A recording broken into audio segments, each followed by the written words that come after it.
people. Good afternoon to those who it applies to. I hope everyone is having a wonderful Monday. I hope that everyone is ready for a wonderful work week.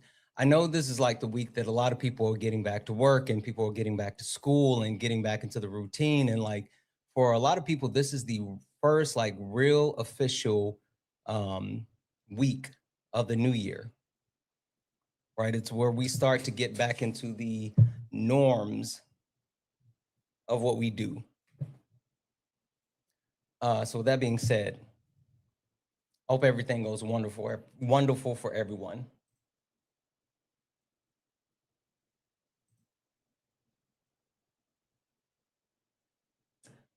I hope it goes wonderful for everyone. I know I'm live over on YouTube. Can you guys hear me? Because I see someone said that they couldn't hear me. Are we good? Is the volume good over on YouTube? I know, hi, Kristen. I'm sure you guys can hear me over on TikTok as well. As a matter of fact, just double check everyone, everywhere. YouTube, TikTok, Twitch. Can everyone hear me? Yep, you can hear me over on the old TikToks. All right, and you hear me over on the tube. To the people over on the old Tubi side, just a FYI, I saw someone said, well, maybe he had to go to the restroom because he had too much coffee and yeah, stomach was hurting. Listen, no, I didn't have to poop. Did not have to poop. Just running behind because I just posted a video. The video should absolutely be on my page now. So it wasn't about pooping, it was about posting a video. Sometimes posting videos take a long time, a lot longer than you expected, because like recording the video and then actually posting it and just blah, blah, blah. Sometimes it takes a long time. And I try to do something that's a little bit different than most. I'm trying to thread the needle between being like someone who does lives and who posts content, right? I want to make sure that I'm doing both. And so since I want to make sure that I do both, sometimes it takes longer and it takes much more to get it done or get her done. But that doesn't neglect the fact that I want to do both for you guys, because I think it's valuable. I think it's valuable and I think it's necessary. Anyway, with that being said, guys, we're going to go ahead and get started here. We are going to get into some debate. So if you are a Trump supporter, get in the box. If you're someone that supports Donald Jimothy Trump, get in the box. We are only looking for some debates. Please do not request up if you are not a Trump supporter. We're not talking friendlies. We're only looking for some debates. If you are friendly, tap the screen, share the live, send your daily heart me. It's only one coin. It'll help boost the live and push us out to the FYP. I'm going to keep resetting the daily gift goal to these little 1 cent gift goals. It'll help boost the live as well. So yeah, guys, do all the wonderful things. Tap the screen. Let's get the likes up to 10,000 likes if you don't mind, please. All right, got that all set. With that being said, you guys know how this goes. Don't pretend like it's your first time knowing what happens next. If this is your first time, if you've never heard the intro, lock in. You stepped in a box, now you're in the ring. Ain't no hugs here, you better take your best swing. Mike hot, who wanna step in the flame?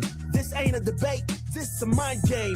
Facts type lies, get left in chain. One wrong word, get slapped out your name. This ain't TikTok T, this a war zone talk. No script, no filter, no safe walk. Bring stats to get scrambled like a glitch. I got fire in my mouth like I came from the pit. Yeah, step in if you dare. Truth hit hard like a punch in the air.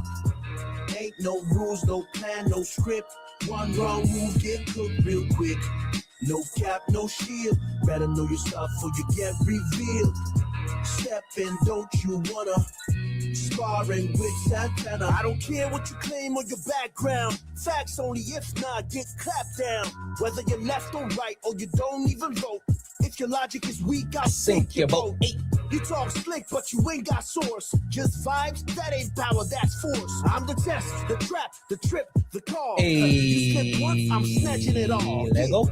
Step in if you dare. Get hard like a punch in the air. Ain't No rules, no plan, no script. one wrong move, get cooked real quick. No cap, no shield. Better know your stuff or you get revealed. Step in, don't you wanna? Sparring with Santana. Step in if you dare. Get hard like a punch in the air. Ain't no rules, no plan, no script. One wrong move, get cooked real quick. No cap, no shield. Better know your stuff or you get revealed. Step in, don't you wanna? Sparring with Santana. Yeah. This ain't a safe place. It's not. This a flame space. Step in, don't you wanna? Sparring with Santana.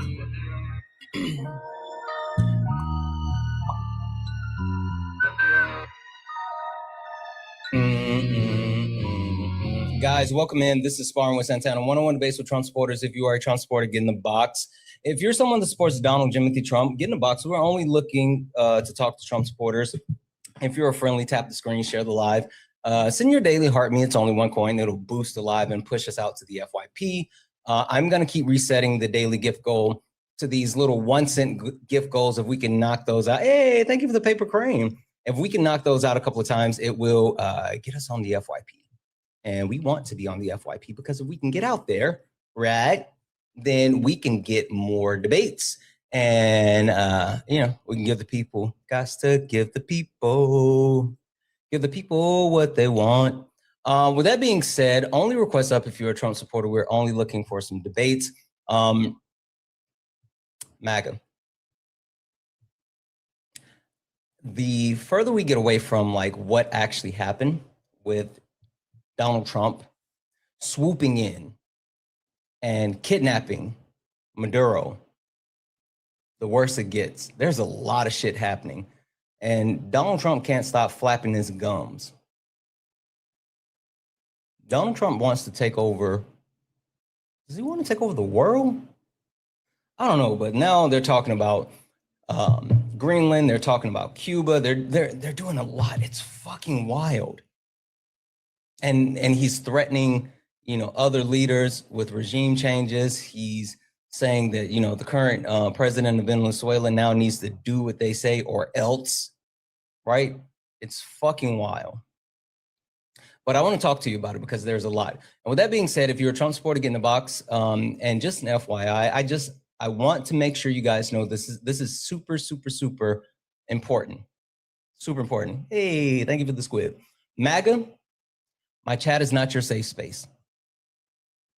It's not. My chat is not your safe space. So if you're a Trump supporter and for some reason you think that you can yip yap in my chat, you can't.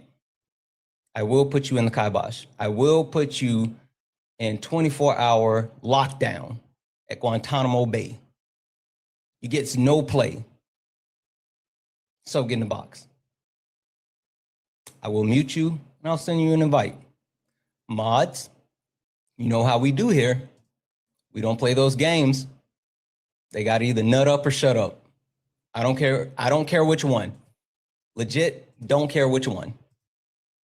That being said, if you're a Trump supporter, get in the box. We're only looking for some debates. Please do not request up. If you are not a Trump supporter, we're not talking to friendlies. Only request up if you are a Trump supporter.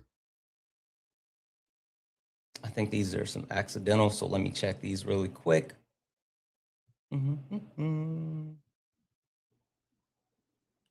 Hi, are you a Trump supporter? No, I'm sorry, I don't understand how I pushed a button. I'm sorry. That's perfectly fine. That's why I said I thought that this was accidental. All right, it looks like other people have cleared out. Guys, again, make sure that if you are in the request, you are a Trump supporter, please do not request up. If you are not a Trump supporter, we're not talking to friendlies. We are only looking for some debates. With that being said, Bretta, how are you? Yes, sir. I'm well, man. How are you? Good. Happy New Year. Happy New Year, brother. Brother, are we still on the Trump train? Are we still doing this? Like, I could have sworn that you would have actually like seen the light by now. But what is the light, bro? Like, I don't understand. Itchy said the same thing. Like, I don't understand what the light is, bro. Yeah. Well, I'll say this really quick, and then we're going to get into the intro. Like, there's certain people that, you know, for a fact that, you know, they're just like, they're cultists, but that's because either like they're stupid. I don't even want to call them low intelligence. I'll just call them stupid, or like they're just overly racist, or just like it's so certain things. But like, you're not stupid, brother, right? Like, I know who you are. I know what you're about. And at some point, I think that like you have to sit here and say like, oh, you know what? This is kind of fucked. And that's, anyway, we'll get into it. Brother, give me a second. Let me do the intro and then we'll get it rolling. For brother knows me, I know him, but for those who don't know, for anyone who doesn't know who I am or what this is, let's do a quick introduction. Ladies and gentlemen, welcome to the main event.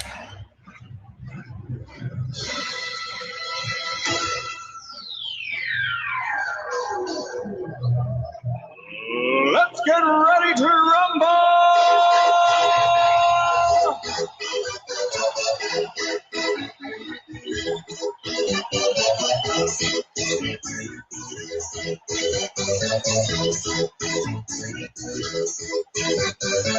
Y'all ready for this? Guys, welcome in, welcome in, welcome in. This is Sparring with Santana, one-on-one debates with Trump supporters. If you're a Trump supporter, get in the box. If you're someone that supports Donald Jimothy Trump, get in the box. We're only looking for some debates, guys. Please do not request up if you are not a Trump supporter. We're not talking to friendlies, but if you are a friendly, tap the screen, share the live. Let's get the likes up to 50,000 likes. Also, I'm going to keep resetting the daily gift goals to these little 1-cent gift goals. If we can knock those out a couple of times, it'll help push us out to the FYP. Again, MAGA, just FYI, my chat is not your safe space. If you cannot get in the box, then you cannot yap from my chat. I will put you in the cross-faced chicken wing and you can't say anything. So make sure you get in the box. 1 second. Jerry, are you a Trump supporter? From a legal perspective and from a foreign policy Jerry, are you a Trump supporter? No, pun and tell. Okay, no worries. I'll drop you down. Bretta, all right. I need you to get with me on this. Yeah. What's your thoughts on the United States not only kidnapping Maduro, right? I mean, I don't really necessarily care about that part because, like, I get the justification. I might not agree with the justification, but I get the justification. But what are your thoughts on the United States actually, Donald Trump specifically saying that we now run Venezuela, we're going to be in charge of Venezuela, and he's also opened up the door to trying to annex Greenland and also now talking about Cuba. Like, what do you think about those things? Okay, so Greenland is something he campaigned on, right? It's not something he just popped up because he's fueled off of this Maduro move.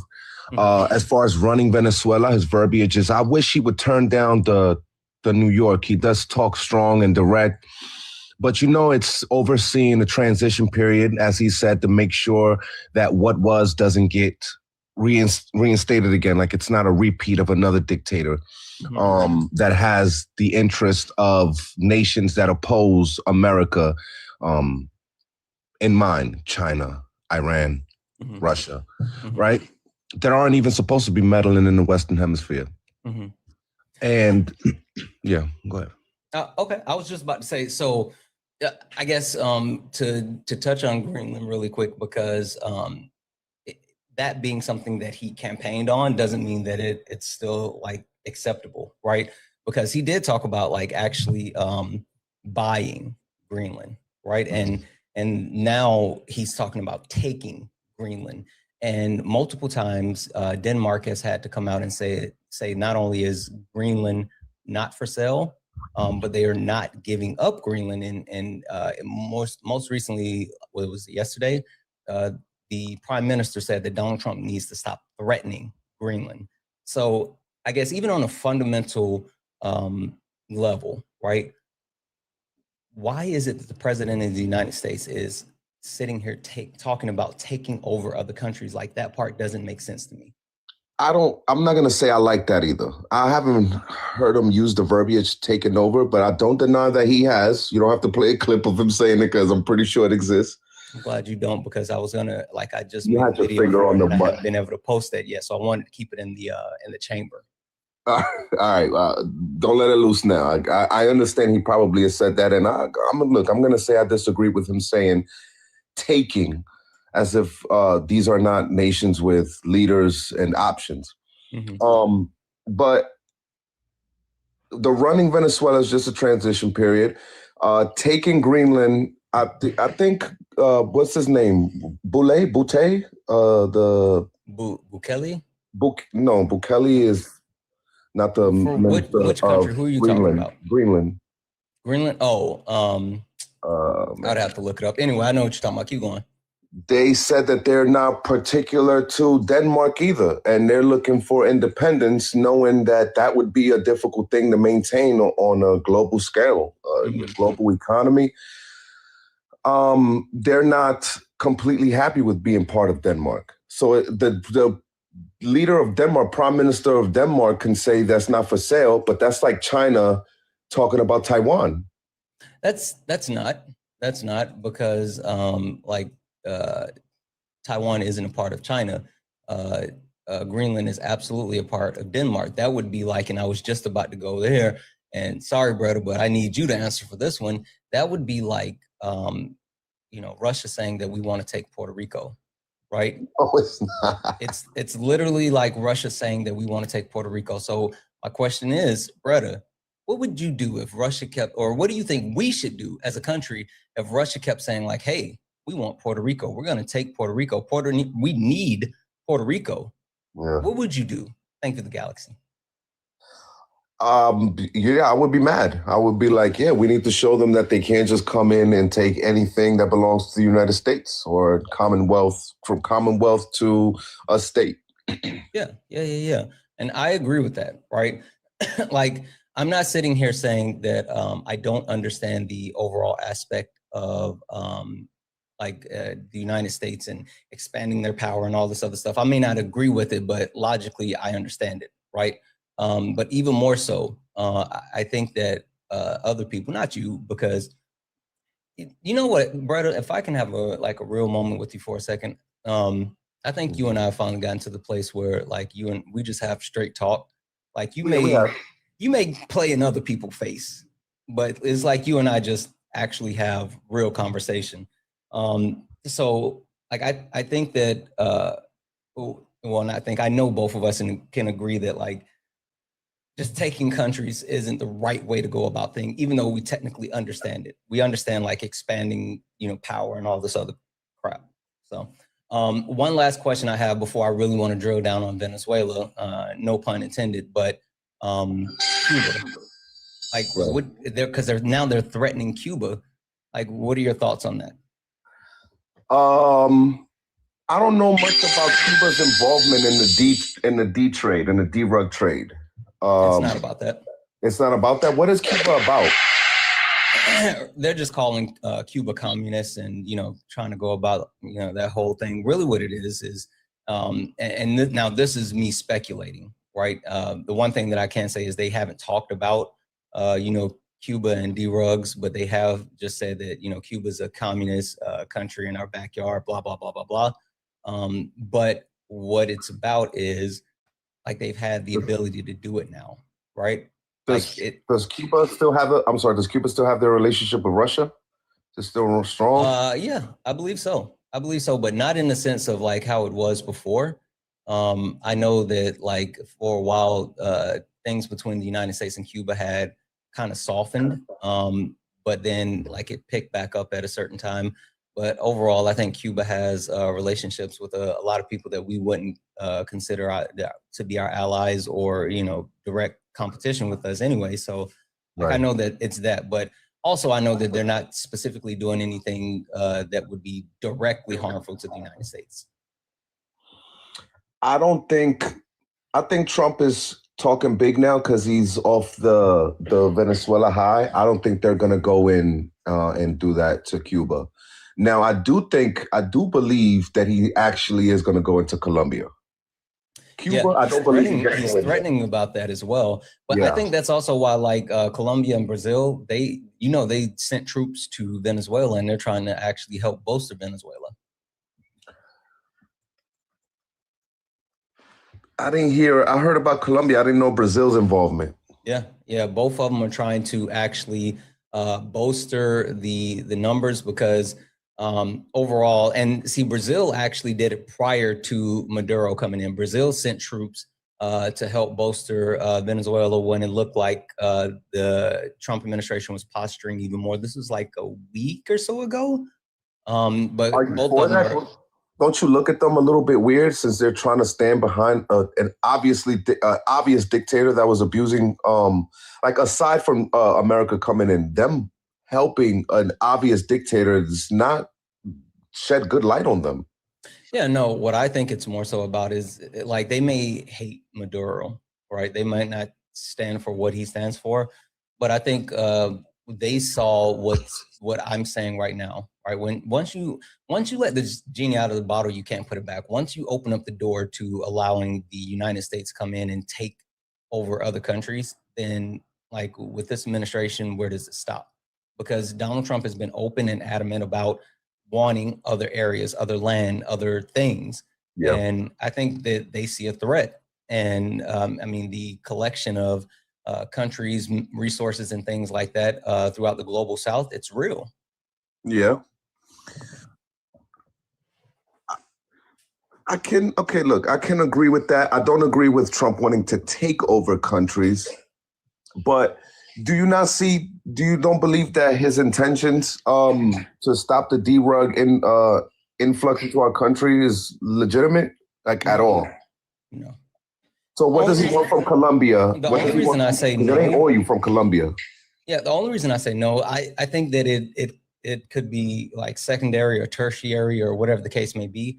But like the point that Donald Trump's trying to get across is that he wants power, he wants control, he wants fear, right? And if it was about D-Rugs, then he wouldn't have pardoned multiple like D-Rug dealers, right? And I'm not just talking about the president of Honduras, which was, wild because he brought in 400 tons of booger sugar into the U.S. But, you could talk about, what's his name? Larry Hoover, and then the guy that was responsible for running like the Silk Road and all this other stuff. So he's shown that he has a propensity to pardon D-Rug dealers and kingpins. So I don't think it's necessarily about that at all. I think it could be a byproduct, but that's not his main focus. What's his main focus in Colombia? I don't know about that one yet. I don't have a good enough beat to understand. The one thing that I do know, it's funny. So I know Athena Covey, and I still have to finish my reading. But she gave me some information on, and you probably want to look this up as well, is I2U2 Group, which is the strategic partnership between India, Israel, UAE, and the United States. And then she also gave me information about the IMAC, India, Middle East, Europe Economic Corridor. And then she gave me information about told me to look at the United States national security release that occurred in December of last year. And so she was explaining that it's a race to rewrite the maps and split up the global South between multiple countries. By who? So, sorry? So all of these organizations are, the same nations are part of all of these organizations, or there are different nations part of these separate entities? So well, like I said, I haven't been able to finish my reading on it yet, and I know it's something to it. From what I've been able to tell so far is basically it's like not necessarily an arms race, but a materials race, and trying to split up the way that they can exploit the global South and rewrite the maps. And her assumption was the United States actually going into Venezuela was that first move of trying to claim their stake within the global South. Really? Yeah. Hold on one second. Hi, Steen, thank you so much for sharing the live. I really, really appreciate it, but we don't want to share the live more than once or twice. Spam sharing hurts the live, so I appreciate it, but you don't have to share the live anymore. Only share the live out maybe once or twice. We don't want to spam share the live. I really appreciate you, but like tap the screen, share the live. Tap the screen, repost the live. That's something that everyone can do that would really, really boost the live, is reposting it. Also, if we can knock out the daily gift goal, which is the Hi Bears, that'll help boost the live as well. Really quick, W's in the chat for Benjamin for the $5 donation, saying advocating for territorial conquest in the 21st century is not strength, it's regression. I completely agree, Benjamin. Thank you so much for that donation, and thank you for that thought. W's in the chat for Benjamin. Guys, if anyone else would like to support the live, you can do so. Cash App, PayPal, Venmo, pay links, and link tree in the bio. Santana Speaks for You. Santana Speaks for You is the best way to support the live. Everything's accepted, anything's appreciated. If you're on the YouTube, you can send a super chat, and I will read that out. Again, guys, only request up if you're a Trump supporter. We are only looking for some debates. If you are in the request and you are not a Trump supporter, please drop out. Take a look down at the bottom. If you see the pink and blue person, you're good. That means you're not in the request. You're fine. But if you look at the bottom and you see the gray people, that means you're in the request. And so if you are in the request, that means you're a Trump supporter and you're here and you're ready to debate. Chat, if you see, mods, if you see a Trump supporter in the chat and they're yip yapping, go ahead and mute them, send them a request to come up. They do not get to use our chat as a safe space. Now, again, what I will say is if it's someone that you guys know that's often here who have, who do come up, right? Someone like Bretta, as much as I hate to admit it, someone who is not afraid to get in the box, don't mute them. Don't mute the ones that we know for a fact that will come up and have come up. But if you see them just running their mouths in the chat, mods, go ahead and cut that off. Anyway, Bretta, I think there's a lot to it. But overall, right, I think the precedence that's being set by this administration, how they are actively going forward with trying to, take over other countries, it's a huge thing, and it's causing some additional byproducts. I said this right here, like more immigration, and I had someone like argue me down. It was either yesterday or the day before, saying, "Oh, yeah, it was the day before." I ended up on someone else's live, and he was like, "Oh, that's a causation fallacy." And I'm like, no, it's not. If you destabilize countries, then more people are going to leave that country and they're going to want to come here. And he argued me down that there was no way that immigration was going to increase from Venezuela because of what we did. And then I don't know if you saw this, but Kristi Noem has now come out and said that we will be giving TPS status to Venezuelan refugees. So we're about to increase our immigration from Venezuela. What do you think about that? Increasing TPS status. TPS is temporary protective status, which is possibly necessary as the nation goes through their transition back to stability. So that's an appropriate way to use TPS status. Now it's TPS status. Now, if Kristi Noem came out and said, "Oh yeah, we're allowing different asylum cases, or we're broadening the definition temporarily of the asylum cases," I would have a problem with that. Yeah, but I think like not the only, but the issue I have with that is that it completely contradicts their current stance on like immigration, right? Because the stance on immigration has been that they want to reduce the amount of immigration coming into the country. Not only, quote unquote undocumented immigrants or whatever, but like they've been adamant about decreasing legal migration into the US. That's why they've been pulling TPS for other immigrants, and then changing the asylum process, trying to price it out and make it harder for people to actually become asylum seekers and like all this other stuff. So like them doing that, even the H-1B visas, right? They're trying to pull those, like all of this. And now you're destabilizing the country and you're saying we're going to go ahead and open up TPS, and then looking at other countries. I mean, isn't that working backwards? Oh, not at all. The laws that they're enforcing them the way they've been enforced since before the Biden administration. So Biden administration loosened it up. Now we're going back to how it was ran, and it seems like we're tightening it up. We're not tightening it up. They were looser. When did they loosen them up? Yeah, asylum claims this is like a pivot in the conversation, but asylum claims And I'm not saying you pivoted; it just happened as we're talking. I asked right? the question. It's fine. It's Yeah, fine. Let's go. asylum claims. What was your question again? I'm sorry.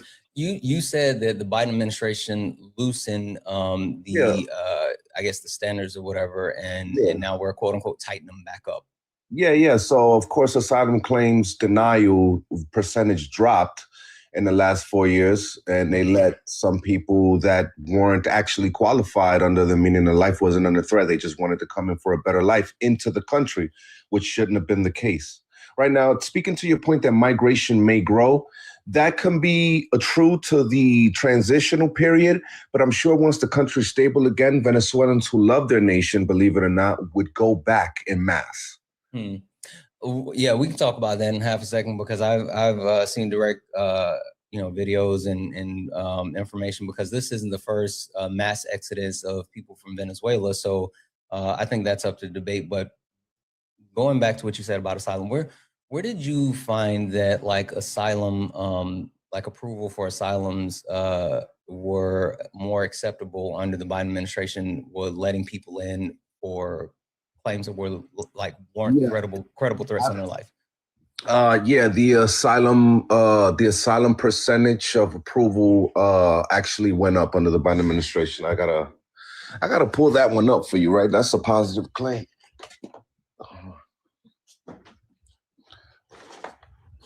Hold on a second. I'm not actually home, so then I gotta put the Wi-Fi password to my laptop. But yeah, I don't know if you could look it up in the meantime, but yeah, I'm looking right now to see what I can find here. And I'm looking at the past 10 years. So let's see here. That's good enough. Obama's asylum percentage approval is very low. Very low. 1 second, let me check this. Guys, if you're in the request, make sure you are a Trump supporter and you're here for some debates. Please do not request up if you're not a Trump supporter. Hi, bro. Are you a Trump supporter? Hi. Would the anti-Democrat be something? I just wanted to ask. I asked in the Guys, please do not request up if you are not a Trump supporter. We're not talking to friendlies. I appreciate you so much, but we are only looking for some debates. Please, please, please respect my boundaries. I promise you, I appreciate each and every person being here, but we are only looking for some debates. If you are friendly, right, tap the screen, share the live, knock out the high bears. If you want to get a message across, you can put it in the chat. If I see it, I'll either read it out or respond to it. If you want to directly get a message and ensure that I get your message across or whatever, you can try reaching out to a mod and they can get it to me, or you can actually send something through the pay links, Cash App, PayPal, Venmo, and I will actually cover that information. So yeah. And also, Santana has a great friendlies nights where it's just a discussion. Late nights. We've been taking a bit of a hiatus, but we're rolling back really soon.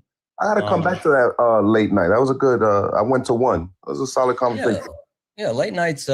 People love late nights, and it's something that I think is necessary, because then it cuts through a lot of like arguing and like the fussing and all this other stuff. So I think it's important. So what I found from the Justice Department is looking at country by country, and I don't want that. I want our actual rates. Okay, all right. Let's see here. So this is, damn it. See, this is only for 2 years. I don't want this either. We can only get to really 2 years of, because we had Title 42. So Title 42 was lifted in 2023. That's when we could get real asylum claim numbers. I guess you're right. Yeah. That's exactly where it's looking at, 2023. Yeah. But even looking at 2023, there was fluctuation, and it increased after the lifting of Title 42. The highest amount occurred in May of 20. What the fuck? The highest acceptable, I'm sorry, the Highest, oh, no, I'm sorry, I was looking at that backwards. The highest amount of asylum seekers that were granted was in August of 2023. And beyond that, every month since August, there's been a decrease of asylum seekers granted. So, like, even if you look at those two cases under the, even if you look at the years under the Biden administration, the peak was in August, where there were a total of 9,269 asylum cases that were completed. But outside of that, like they were rejected. The lower percentage never reached the average of previous administrations. So though they may have been decreasing, they were still higher on average. Yeah, but even if you look at like where it's been since Trump has been in office, and again, this only gives to August of 2025, and so it's not like it has, the rest of the year. But when you look at, February to August, it's not a massive difference between where it left off under the Biden administration. So the point that I'm trying to get across is there's not a massive noticeable difference. Now, what I will say is noticeable as far as the difference is not in the amount of people that's let in, it's the amount of people that have been denied. And so under the Trump administration this year, it looks like there has been more people that have sought asylum. And while there's not a great shift as far as the amount of people being let in, there's been more people that have requested asylum and have been denied asylum. And this comes from what is this? Let me make sure I'm citing this correctly. This comes from the tracereports.org, which is a study of the immigration court, which reviews the actual rates of approval through immigration court. Where is that from? Can we get a I'm sorry. And You're good. Tracereports.org. Okay. Because I was looking at congress.gov, and then I was even checking out the Justice Department, but none of them have their direct information broke down. But this pulls the information directly from asylum courts. Okay. I think this was like a little side conversation. It was. This is a side mission. I squirrel. But the point being, right, is overall, I think the understanding that the Trump administration is doing things that's going to increase the amount of immigration into the country, in my opinion, it directly goes against the initiative, which is reducing immigration as a whole. I guess bringing it back full circle, help me understand this administration. Where's the line for them, brother? Like, where does it stop? I mean, and that's a genuine question, because it seems like at this point, there's nothing that the Trump administration is not willing to do. And I don't know when they'll stop. The reason I don't think anything's going to happen with Cuba, because it hasn't been a long-standing issue the way Venezuela and Colombia have been, right? Though they may have been communists, the beef starts like with, I can't believe I forgot, Fidel Castro. Then it eased up under the Obama administration. But Colombia and Venezuela are direct threats to, like, we just disagree with Cuba's ideology.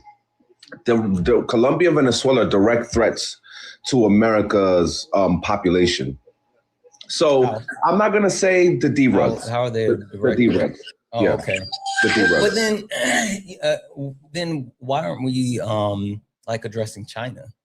Right? I mean, we are addressing China. The economic power tariffs were addressing the precursor chemicals they export to these Central and South American countries where they manufacture the D-Rugs that get to us. This is what's going up in the courts, because the Supreme Court is going to say, and I know the Supreme Court is going to rule them unconstitutional. Oh yeah, they are. Yeah, they've already started positioning for that. Yeah, I think that's more so has to do with the support that's coming from like the Senate as well, because the Senate isn't feeling Trump's tariffs overall. Right. None of Congress is feeling the tariffs. So here's what, because I think the House passed some things trying to invalidate the tariffs, so that's a different discussion. But or introduce some things. We know that he cannot just attack China the way he attacked Venezuela. So he tried to hurt one sector by tariffing them in hopes that they'll choose the one sector as being tariffed and stop the precursor chemicals being exported. The Supreme Court is definitely going to say, well, they weren't working consciously in unison. So it's not an invasion where you can legitimately invoke these economic power tariffs, but we see his intentions to try to stop China and Mexico and Canada from, letting this happen to the United States, as opposed to the head of a state in Venezuela being the actual perpetrator and the leader of the movement of these drugs. So he had to handle it differently. That doesn't mean that he's not handling these other nations or giving. What I find funny, brother, and maybe it's just like Trump is stupid, all right? But the way that you and certain people articulate what Trump is thinking and what he's doing and the possibility of this, that, and whatever. It's never that message coming out of the Trump administration, right? It's never a concise, coherent, logical explanation. And it always seems like there's certain Trump supporters that have to interpret, connect, and then say, like, this is what he's actually trying to do. He's playing 4D chess and da-da-da-da-da. Like, what you're saying is logical. The only issue that I have is that hasn't been any type of consistent, concise message that comes from the Trump administration. And so at this point, like, I can't really say, oh, I agree that's what he's doing, because he's never not only articulated the point, he's never been consistent with that point versus, what you're saying. Like, how do you square that circle where, like, what you're making justification and what your justification makes sense, but then he's doing things that contradict your justification? Like what? Like what? Well, like specifically,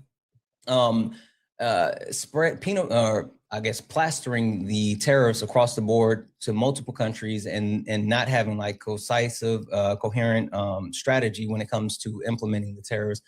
Even with China, right? Specifically, he continues to change the amount of tariffs. He continues to remove the tariffs. He continues to threaten and then delay the tariffs. And so the one thing that I have a huge problem with is, in order for Donald Trump to get anything done, I think there's a need for consistency. And he shows no consistency because he often just bails on his plan. And so that's the point that I'm getting to. All right. Give me a second. You finish chewing your food. Yeah, Trophy or whatever. I'm sorry. I don't know what your name is. Are you a Trump supporter?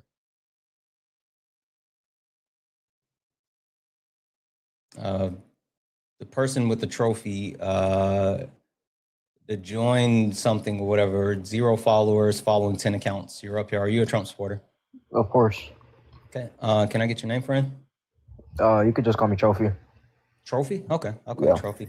Yeah, Trophy, I'll talk to you for a few minutes because brother's apparently eating. And we'll let him pepper in the conversation between you and I, depending on where we go with the conversation.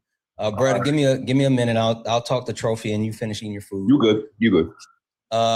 Really quick, W's in the chat for Benjamin for the $5 donation saying, you ever notice the louder the invasion talk gets, the quieter they want to talk about victims? Ooh, that's a really big one.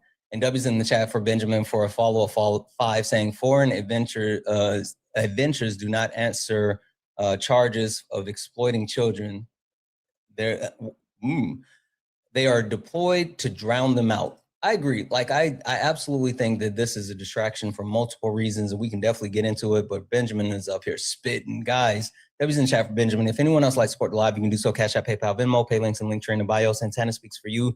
Santana Speaks for You is the best way to support the live. Everything's accepted, anything's appreciated. If you're over on YouTube, you can send a super chat and I will read that out. Trophy, question for you.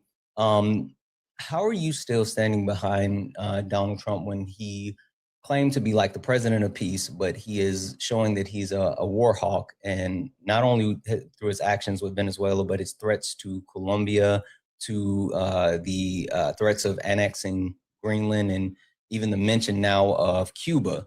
Like, how do you continue to support the president who said that he was the president of peace, no new wars, gonna end wars, but now engaging in additional conflict? Yeah, a couple of things here. Obviously, I don't stand by everything Trump does. We have disagreement on things, but I think he's a way better candidate than Kamala. So I rather had supported him than Kamala. Yeah, and which, listen, the one thing about me is I don't talk about like the 2024 election, because I think talking about an election that was over a year ago serves no benefit, right? Talking about who was the better candidate serves no benefit. The benefit for me comes into the question that I have today, which is, why are you still supporting him today, right? I'm not even talking about like in the past, because I think that, elections are different. People made decisions, blah, blah, blah, blah, blah. But like today, after what he's actively doing, how are you still standing behind him? Well, think about it. Trump is going to be our president for a while, right? So it's not like we can. The best thing we could do is just work around that. So, and I think. What does that look like for you? It's just having realistic standards. Like the left always have this idea, America is gonna be perfect. Everything's gonna go good. But Trump actually introduces realistic standards, right? He says now everything is gonna be perfect, but we're gonna at least try to do some things. And I think the left has a bad idea of what America is. Obviously, we're not gonna get to a theocracy anytime soon. So I think that's the only way to improve this country is through a theocracy. So I think the best thing we could do right now, right, is just try to install Christian values into the country. Ooh, you said a mouthful there. You know what? I'm gonna go last thing first. Why should we install Christian values into the country? Because it would benefit the country. How so? How would Christian values benefit the country? Mm-hmm. Yeah, because by doing good, when the American people do good, right, overall the country is gonna do good, right? Because the country is only as strong as the people. Yeah. So you think that installing Christian values to reach a theocracy is the path for the country, and you think that like Christian values are it. So I guess the first question I have is, how does that fly with the United States Constitution? Well, yeah, I told you, I know we're not going to reach a theocracy anytime soon in America, right? I'm not expecting us to reach a theocracy, but the max we could do is we could at least try to bring good values of tradition and good Christian values into the country. Obviously, we can't turn the country into a theocracy, obviously, because the people aren't going to allow it, obviously. But the best we could do is just try to install Christian values instead of the leftist values that they try to install, those evil values. Okay. All right. So, yeah, I mean, the fact that you understand the separation of church and power and getting to that point is not something that's allowed by the Constitution. I think we can move off that. So help me understand, right? Because you keep saying Christian values are good values. And then you talk about like the left values as far as being evil. And so now we're talking good and evil, which in my opinion is subjective. But I guess the one thing the question I have is, throughout history, Christianity specifically has been used as a tool of oppression, right? It's been used as a tool to stomp out different people, different marginalized groups. I mean, hell, we can talk about the Crusades and how, Christianity was used to stifle innovation. Which one of the Crusades? I'm sorry? Which of the Crusades are you talking about? The Crusades? Yeah, there was multiple Crusades. I'm asking which instance of the Crusades are you talking about? I mean, all of it, the utilization of Christianity throughout any instance in the Crusades. Like the point was to stifle enlightenment and to uplift Christianity, and it was done through force. Well, I don't think just because somebody did something they're not supposed to in the name of this, right? I don't think that makes it morally acceptable. For example, if I went into a town that in that town thought 2 + 2 = 5, right? And to convince them that 2 + 2 = 4, I went in there, just slaughtered everybody, right? Just because I did that, it wouldn't change the fact that 2 + 2 = 4. Yeah, I know now, right? That's bad. That it shouldn't have been done like that. There should have been other ways. But just because it was done like that does not change the truth, right? So when people try to say that Christianity has been used to oppress people, well, just because those people use Christianity to try to oppress others, right, doesn't change the fact that Christianity is true. Yeah, no, listen, I'm not even like, I'm not shitting on Christianity. And I'm just shitting on the people that use Christianity, right? And you literally just made my point, right?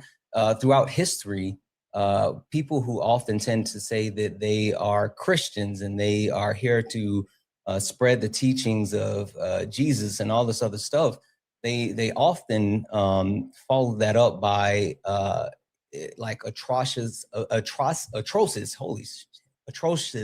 events, right? I mean, we can even talk about here in the United States. Do you know what the slave Bible is? The slave Bible, is the slave Bible not just the normal Bible that they use to? The slave Bible was a version of the Bible that was used during slavery, with certain parts of the Bible removed, but it was the Bible that was used to justify slavery to the slaves. It was the Bible that they used to say, like, hey, God wanted you to be slaves, and in order for you to get to heaven, you have to be a good slave, right? Like they literally use the Christianity, or use the Christian religion to justify slavery and teach the slaves, like, hey, in order for you to get to heaven, you got to go through this. Well, the And Bible so, specifically condemns that. I'm sorry? The Bible specifically condemns that. We could see in Revelations that it says, anyone who changes my words will not enter the kingdom of heaven. Yeah, no, my point isn't about the actual religion, right? It's about the usage of the religion. And I say this all the time. People tend to use their religion as a sword and not a shield, right? I mean, when you talk about the premise of, pretty much every religion, it's about doing good things, being a good person, things along those lines. And even with Christianity, like, that's what the premise is supposed to be.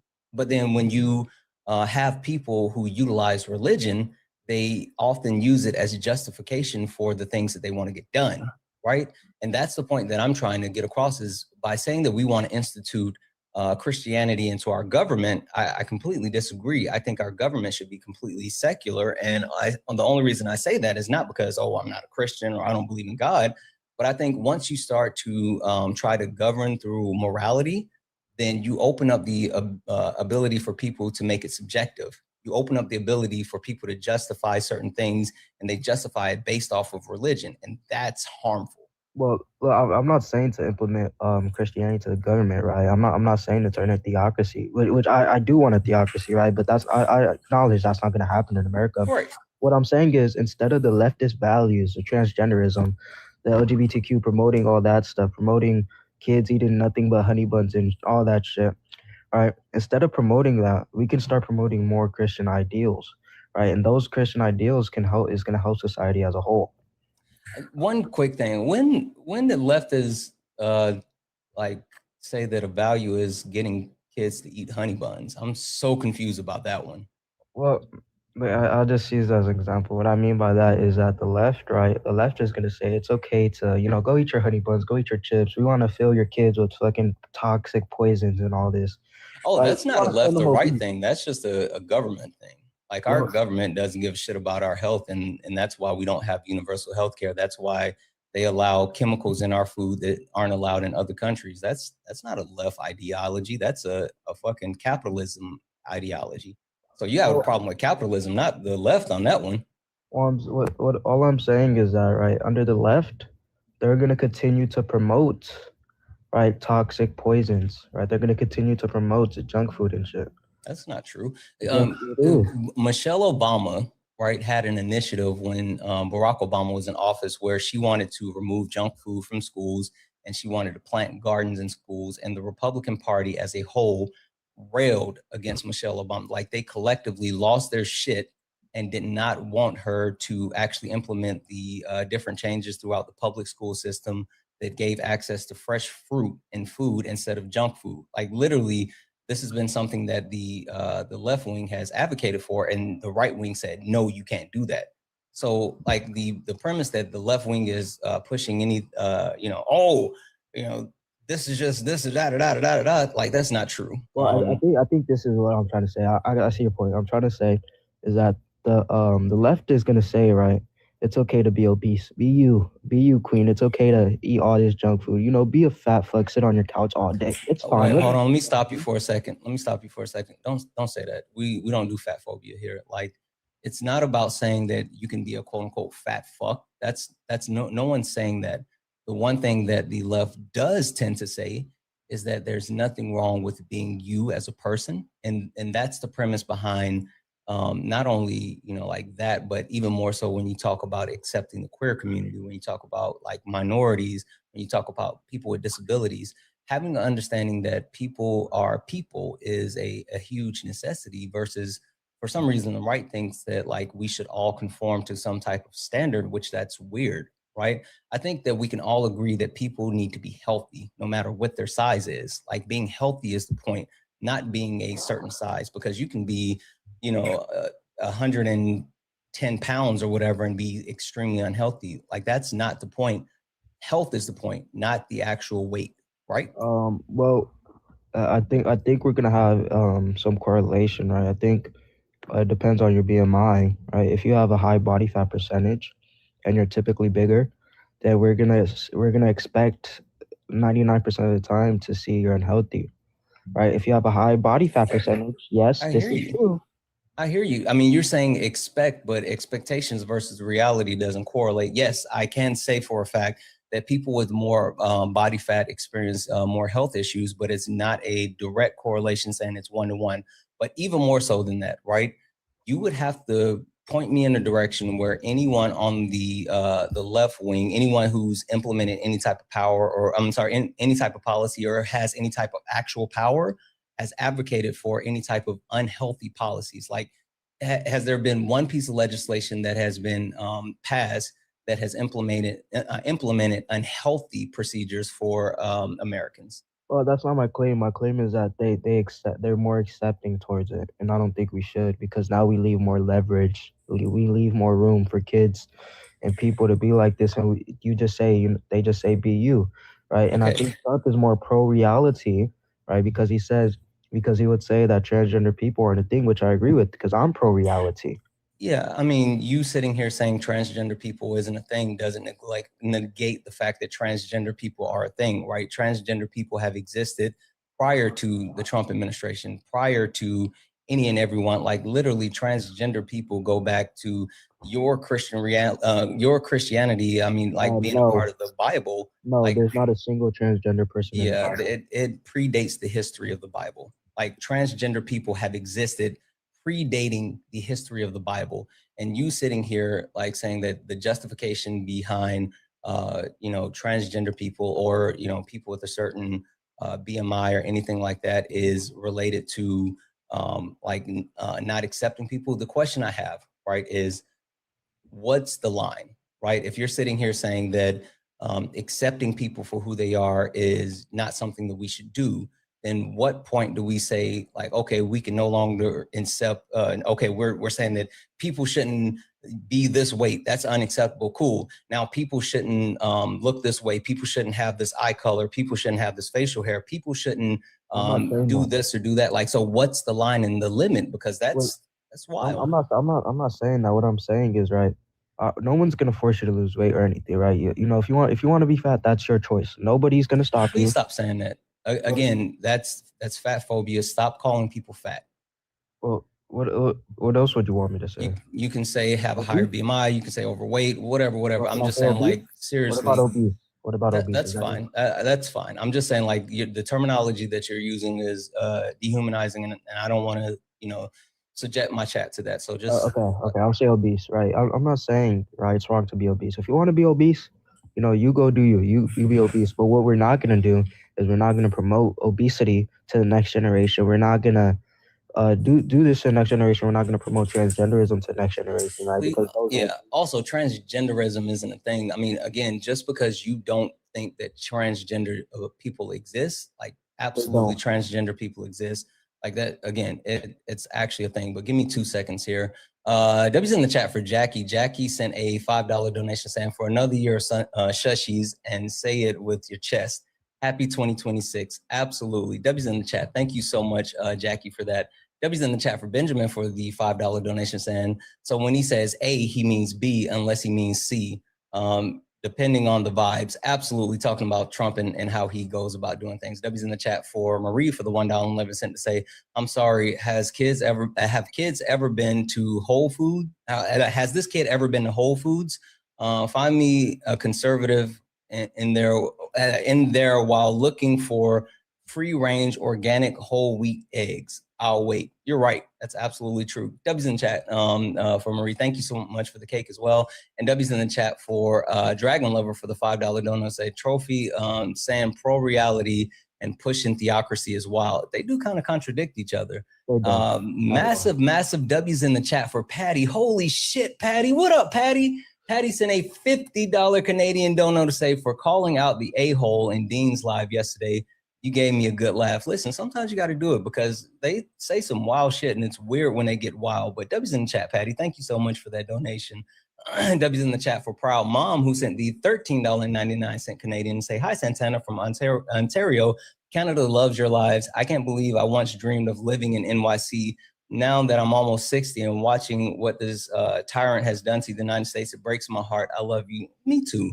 And I love you more. And last but not least, guys, W's in the chat for Savannah, who sent a $5 donation saying he forgets that obesity is often a result of other health issues. Exactly. Like it's literally certain things that's genetic for people. You can talk about thyroid issues. You can talk about like in women when they get on certain birth control, like it's not a one-to-one thing and it's not something that's super simple. Also, W's in the chat for Mike, who sent a $1 donation saying, did he learn all of his Bible book? I don't think he did. We're going to push that in just a minute, but you're absolutely on it, Mike. Thank you so much for that.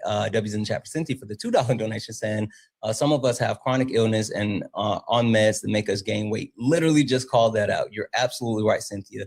Guys, if anyone else likes to support the live, you can do so. Cash App, PayPal, Venmo, pay links and link in the bio. Santana Speaks for You. Santana Speaks for You is the best way to support the live. Everything is accepted and things appreciated. If you're over on the YouTube, you can send a super chat and I will read that out. Hey, brother, if you don't mind, I'm gonna just go ahead and drop you down and you and I can reconnect some other time. Yeah, we talk all the time. Yeah, yes, sir. Have a good day. Have a good one. Guys, only request up if you're a Trump supporter. We are not talking to friendlies. We are only looking for some debates. If you're in the request, make sure you are a Trump supporter and you are here to debate. Speaking of debate, Trophy, we have Jared above you, and Jared is a member. And for anyone who is not a member on YouTube or a super fan or whatever here on TikTok, I recommend YouTube. You get access to what's called a tag me in. And with the tag me in, what that means is as long as I don't have any of my mutuals up here, you can drop it in the discourse that you want to use your tag me in, and I bring you up for 5 minutes and you get to actually take over the debate, help me debate the Trump supporter that's on the panel. So we have Jared here, and Jared's getting ready to use his tag me in, and he wants to debate Trophy. So Jared, I'm going to give you the floor and I'll let you guide the conversation. Can you hear me fine? Mm-hmm. Okay, I do want to apologize if I sound a little out of breath. I'm getting over whatever this virus is that's been going on. But I do, Trophy. I mean, I can understand where you're coming from. I'm going to give you a quick background because I was where you were at one point. So I was raised pretty liberal with a Jewish and Baha'i father, Christian mother, and then got pulled into a conservative evangelical church. But then I went to seminary. So that's my qualifications. I have a Master's of Divinity from Emory University, specifically Candler School of Theology, one of the top seminaries in the nation. But I want to understand biblically what you mean by Christian values, especially the opposition to the LGBTQIA community. But before that, I want to let you know that Christianity has also been used to create eating disorders and unhealthiness, among others. Look into Gwen Shamlin and the Way Down Diet. I am one of those that fell victim to that. But that's beside the point. I want to understand where biblically you understand the Christian values that need to be applied. Yeah. To address what you said, me and Santana just talked about just because somebody did something in the name of Christianity doesn't justify. We just talked about that. And are you asking where in the Bible do I derive my Christian values from? Is that what you're asking? Yes, and I understand that you want to say that we can't consider what people have done in the past, but we have to, because that has set the precedent for what is used now, and those uses have been perpetuated. But That's yes, a point biblically, that I made for sure. that is. But yes, biblically, where your values come from, I'm especially curious as far as, where biblically you get your idea of Christian values from. I could tell you, but just to address what you said, just because somebody did something in the name of Christianity doesn't make it not true. Like, for example, I gave this analogy to Santana. Don't run that analogy back. Talk about specifically, because you and I talked about the weaponization. We moved past that. So running back to an analogy that you try to use as justification, saying that it doesn't make religion true. We've already established, like, whether you believe in the Bible or not, or whether you believe in Christianity or not, it's there. But the point being is people use that as a weapon versus actually using it as something that it's meant for, which is uplifting the word of God. So they quite often take the religion and use it and twist it to do things that aren't of the Bible. That's the point. So, like, I don't want to go back to reverting and talking about, going into a place and 1 + 1 and all that. No. Like, we literally have examples of throughout the history of our world where people have unalived people, enslaved people, suppressed people based off of the Bible. So we can talk to those direct generalization. It's not generalization. It's literally something that's happened, and it's been a persistent and consistent use of Christianity throughout the religion. Wait, so are you saying that from the 1700s from now, most abolition movements haven't been Christian? Is that your claim? I'm not making claims about abolition movements. I'm saying that Christianity has been used to harm people throughout the history of the world. And I don't want you regressing in the conversation with Jared. Please move forward with his conversation. Don't go back to a point that we've already addressed that is something that you're making up when we have real life examples of how Christianity has been used to harm people. I don't want to go backwards. That's weird. Okay, Santana, I'll do something. I'll handhold just once. So Trophy, I would say in regards to abolition being Christian, it wasn't always necessarily a religious decision. It was most likely, financial and economic and not super righteous decision. But I would say one of the most common scripture that people refer to is First Corinthians 6:9. I'm sorry if I'm quoting the numbers wrong, but it's where that says that the LGBTQI community will not go to heaven. That's predominantly one that is used often. I will say that I can debunk that by saying that the Greek used in those scriptures, malakos and arsenokoides. Arsenokoides was a word made up by Paul, who he created the word, and it doesn't exist in the Greek language. So let's address one thing at a time. I think you're strawmanning the Christian position. No Christian would say you're going to hell just because you're gay. What a Christian would say is you would be condemned to hell. Pardon my language, but bullshit. That's what I was just about to say. Literally, one of the whole premises of people with Christianity is that people within the queer community are going to hell specifically because their sexuality. Like, that's the entire premise of their argument of them going to hell. That's not right. You define being gay as just having an attraction to a man, right? But are you about to try to make the difference between attraction and actually acting? Yes, there's a big difference. Holy fuck. Anyway, go ahead, Jared. Trophy, let me get back to my point since I was trying to make it. The word arsenokoitus, which is used by Paul, is a word taken from Leviticus. The word doesn't exist in the Hebrew language.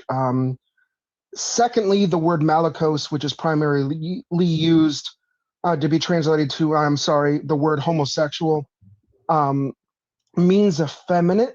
It's used once in the Old Testament, and it's used to refer to fabric. You're strong That my was. position, so. Can I finish, please? Yeah, let me finish this point. That historical translation occurred in the 1950s. They translated it as a cultural understanding of the word effeminate to be equated to homosexual. And at the same point, most translations, and I'm sorry if this word I'm sorry if it's inappropriate, Santana, but up until the 1950s, it was translated as whoremonger, which directly refers to the sexual assault of men on boys. Yeah, Jared, I think you're strawmanning my position.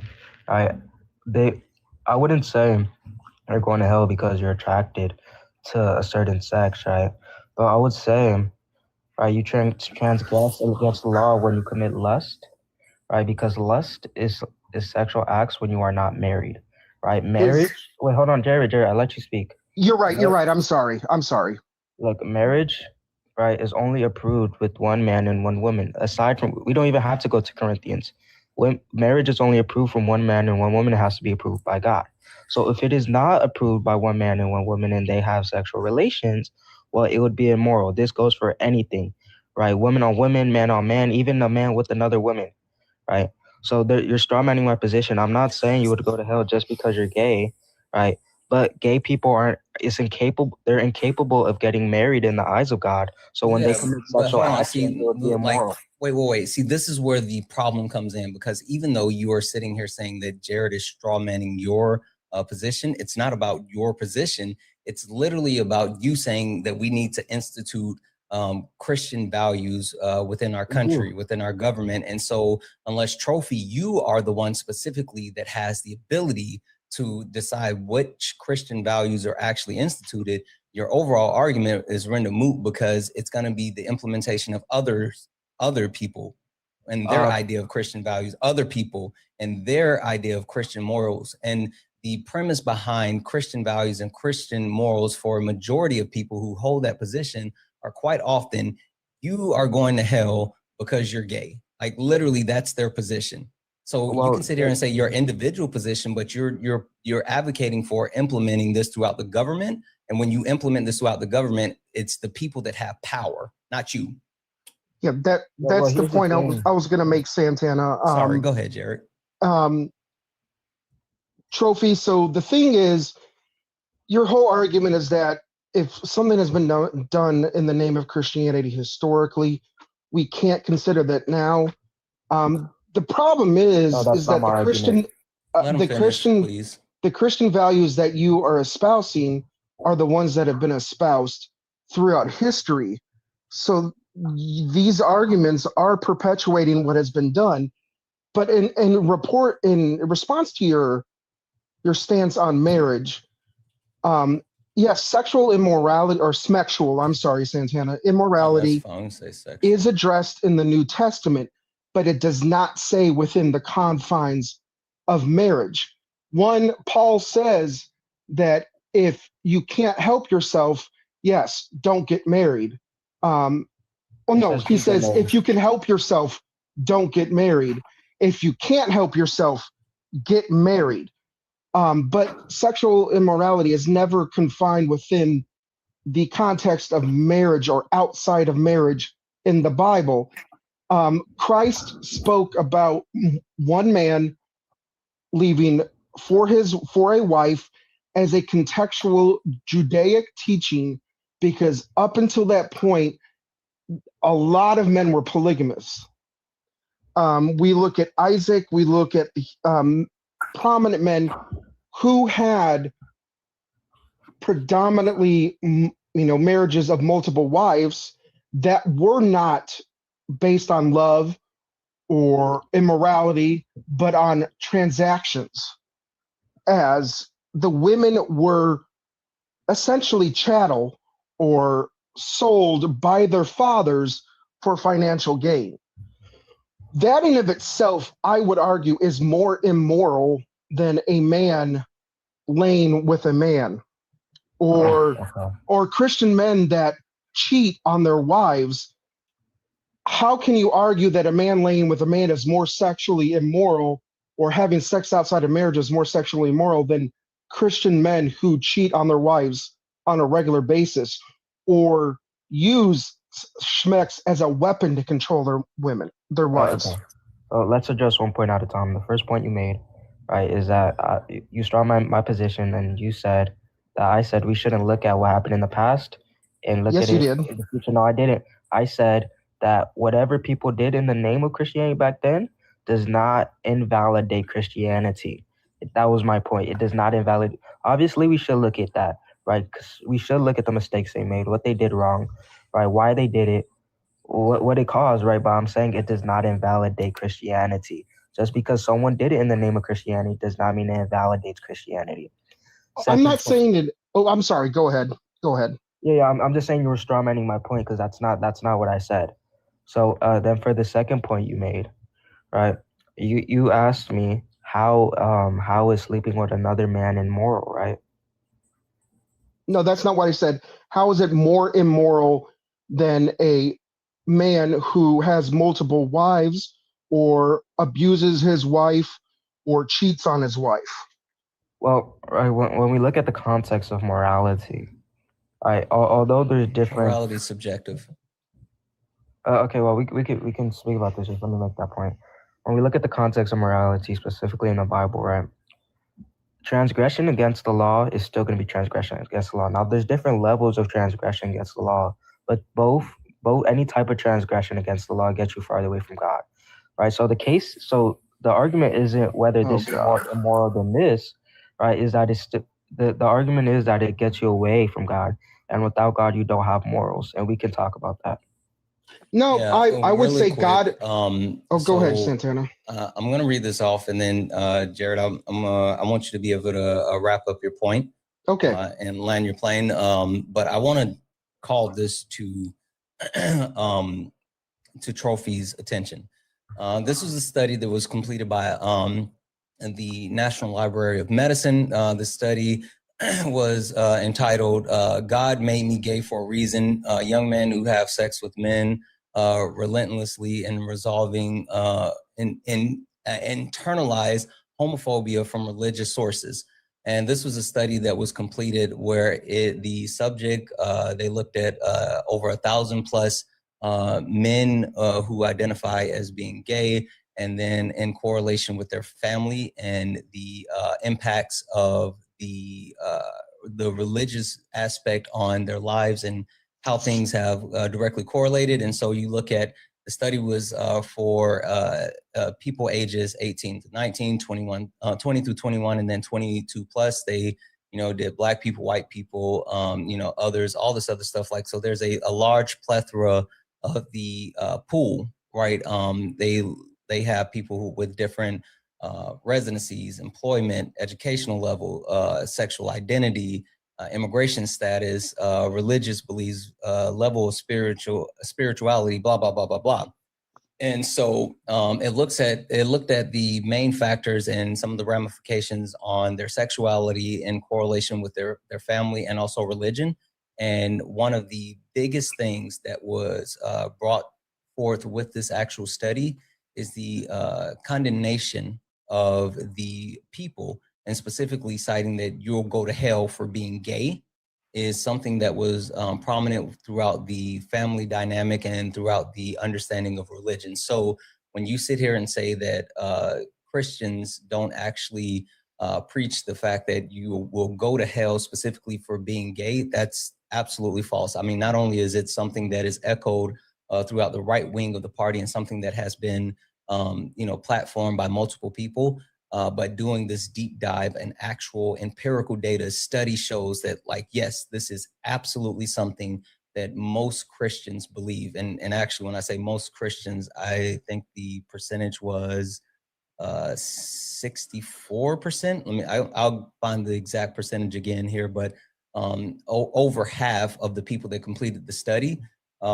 directly correlated. And this is not just the people that were told that, but also their family that believes that as well. But with that being said, I want Jared to go ahead and finish his point and wrap it up, and then we're going to move forward. Thank you, Santana. I'll go ahead and try to finish this as quickly as possible. So, Trophy, we know that Peter called us to approach our faith with fear and trembling. And hey, don't interrupt. He's finishing up his point. So we are to examine everything. And the reason that I bring up the necessity to look at the past is to examine how we are going to continue to show the love of God, or show the love that we are called to show. And we have to know, like I said, what not to do. I know it doesn't invalidate Christianity, but it has everything that has been done in the past has continued to be used as a weapon over and over and over again. And then I'll finish with this. I would argue that you need to examine your values that you call Christian values with fear and trembling, because if you are voting for someone that disregards the less of them, the old, the women, the children, the marginalized, there are no Christian values in what you believe. We are called to take care of all and to love all, not throw their sin in their face. Or if you even wanted to call it a sin, which I do not believe is sin. But that I'm not a Phil bro, Santana, so I'm sorry if I'm not landing it way. No, you're good. But you can send me down. Perfect. Jared, thank you so much for coming up. I really appreciate you. And thank you for using your tag me in. No problem, Santana. All right, have a good one.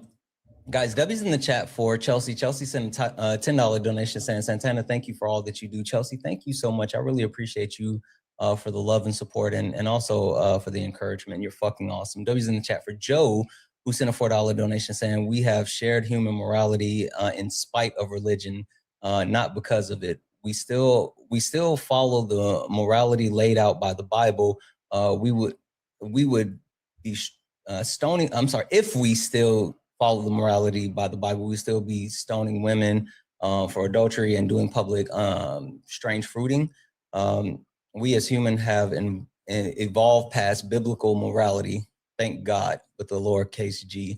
W's in the chat for Brandy for the $1 donation saying, I know you're very big on correcting guests for using slurs in the first offensive term. So I wanted to bring this up. Not sure if you know, but transgenderism is borderline slur to trans people, is dehumanizing, harmful because it suggests someone's identity is simply an ideology and not their true self. I agree, and I've corrected people on that multiple times, and I quite often tell people it's not a word, and I don't allow them to continue to use transgenderism because, like, the fuck we even doing? So W's in the chat for Brandy. Thank you so much for that, guys. If you like to support the live, you can do so. Cash App, PayPal, Venmo, pay links and link tree in the bio. Santana Speaks for You. Santana Speaks for You is the best way to support the live.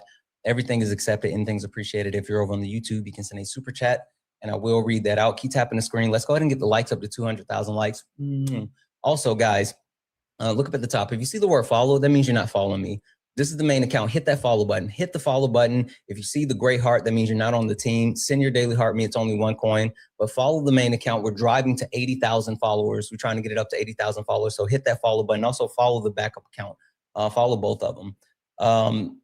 I guess what I want to do, because I want to bring this back to somewhere specific.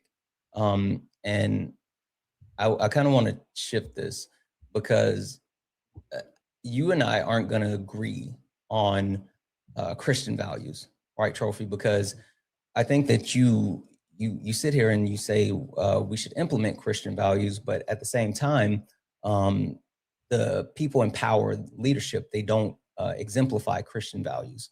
So I guess my question would be, how do you plan on implementing Christian values when the people that should be the ones instituting this don't actually live within their premise of Christian values? Well, I think Trump would. I think Trump, more than Kamala or any other contestants, implement more Christian values than. How so?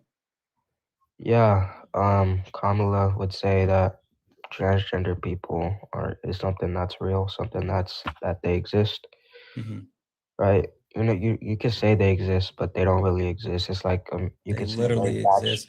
Hey, it's something I meant to bring up to you. Matthew 19:12. You know what Matthew 19:12 is? Do you want to read it to me? Sure. This is the NIV translation. For there are eunuchs who are born that way, and there I are was going to eunuchs bring who up have. the eunuchs. Yeah, I was going to bring that up. It's just people who crush testicles. Yeah, it's not speaking about just people with crushed testicles, but it's talking about intersex people. No, And it's literally also, people who crush text. You can search up the hermeneutics. It's people. yeah, I've already looked up the information as far as what are the religious connections, and when it talks about eunuchs, people that are born that way, yes, it definitely talks about people with birth defects, but it also it says here that it covers individuals with other intersex conditions or other ideology. Like literally, I've already, the whole time you guys were sitting here talking, I looked that up. So, but can you show me where it says other people, their ideologies are called eunuchs? Can you please show me that? Yeah, the information comes from, where is it? The National Library of Medicine, and this comes from the National Library of Medicine, and this is cognitounirism and favorism. And this is a study that breaks down the actual premise as far as being a eunuch, and then it also cross-references it with the religious aspects, specifically ancient Hebrew literature, as well as the New Testament, differentiating between the castration eunuchs and the contingental eunuchs. So that's where it comes from. Okay, and I'll address that, but what is the point of bringing up Matthew? Yeah, the point of me bringing up Matthew is that your premise that people, the actual premise of like the Bible not acknowledging the transgender people and intersex people and just those people as a whole specifically. Not only that I'm driving home the point that it predates the Bible, but the Bible actually directly speaks to those people. That's my overarching point. But the point that I do want to get back to, right, is you're saying that Donald Trump actually exudes any type of Christianity. And the actual issue comes in. I'm not even talking about in comparison to Kamala Harris, because again, you keep trying to bring up Kamala Harris, and Kamala Harris is, as of right now, just a private citizen. I'm talking about your premise that anyone within the Republican Party is going to want to implement that or go about implementing that. And you've mentioned morality multiple times, but Donald Trump is literally someone who has shown his immorality in multiple instances, whether we talk about him cheating on his wives, right? Whether we talk about him stealing from the poor. Like there's multiple instances where Donald Trump his morality has flown directly in the face of what you say Christianity is. Well, right. I wouldn't. You're shuffling your mic or something now. Oh yeah, I don't vote for a president for their personal character, but I do vote for a president. You're still shuffling your mic. I don't know what's happening if you're rushing something across. Can you hear me? Can you hear me better now? Yeah. Yeah, I said I don't vote for a president based off their personal allegations or based off what they've done in their life.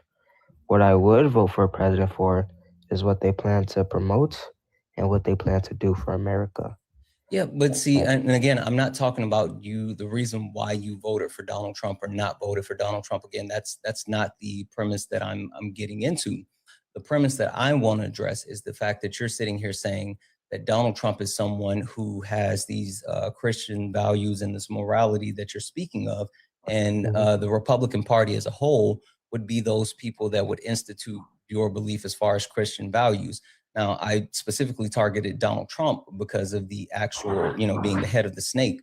But you can talk about the Republican Party as a whole, who quite often deals with different forms of being immoral, right? We can talk about multiple Republicans who are known PDF files. Specifically, if you want to get into it, Donald Trump's former religious leader who was a mega church owner in Texas, and now he's in prison for being a PDF file, right? But then even you can talk about, Matt Gaetz. You can talk about the people that have consistently been around Donald Trump and the Republican Party. But then, like, you can talk about what they do in private, right? I think that's the bigger thing. You can talk about, like, when the RNC occurred, that the fact that Grindr servers crashed multiple times. Or you can talk about at Charlie Kirk's memorial service, where the Grindr servers lit up like a Christmas tree, meaning that these people who rail against the queer community, rail against being gay and all this other stuff, are secretly engaging in all of these activities. So again, I'm trying to understand how these can be the people that you lean on to implement any type of religious aspect that you have. Okay. Just a quick question. Isn't Grindr just a normal dating app, or is it like for No, Grindr is an application for undercover gay men to hook up anonymously and without any type of follow-up. So it's literally a hookup for gay men who are hiding their sexuality. Okay. Well, okay. Well, I'm not too interested in that, but No, I am. So we're going to talk about that again at the RNC. You just made an entire in point. Wisconsin. Respond? Are we serious? No, you said you're not interested in that, so you're not going to talk about it. I'm not interested in the Grindr part. I'm not. No. But that's a part of the point. I need you to actually address that, right? Okay, because again, we can address that. Sure, and just to be specific, because I want you to know what I want you to address. I want you to address the fact that these people within the Republican Party who often rail against the queer community engage in the activities, but they don't talk about it. They literally just do it. They crashed the server of Grindr multiple times when all these Republicans got together for the RNC. And then when they got together for Charlie Kirk's memorial, it turned it into a hotspot. They showed the actual server mapping for Grindr, and it flared up like a Christmas tree. Dude, okay, look. Obviously, there's gonna be gay people in the Republican Party. I acknowledge, and I don't personally care if they're gay or not. Okay, that's not my concern. My concern is what they push out towards America. Okay, now obviously, once we start getting into the billions and billions, we're gonna start seeing some corruption. I'm aware of that. I'm completely okay with that. Well, I'm not okay with that, but I'm aware that we're gonna start seeing corruption once we start hitting billions and billions, right? What do you mean billions and billions? I'm confused as far as what you're saying. Yeah, once we start seeing billions of dollars, right? Once we start seeing billions of dollars worth of assets that somebody holds, we're gonna start seeing corruption, right? I'm aware of that. Okay.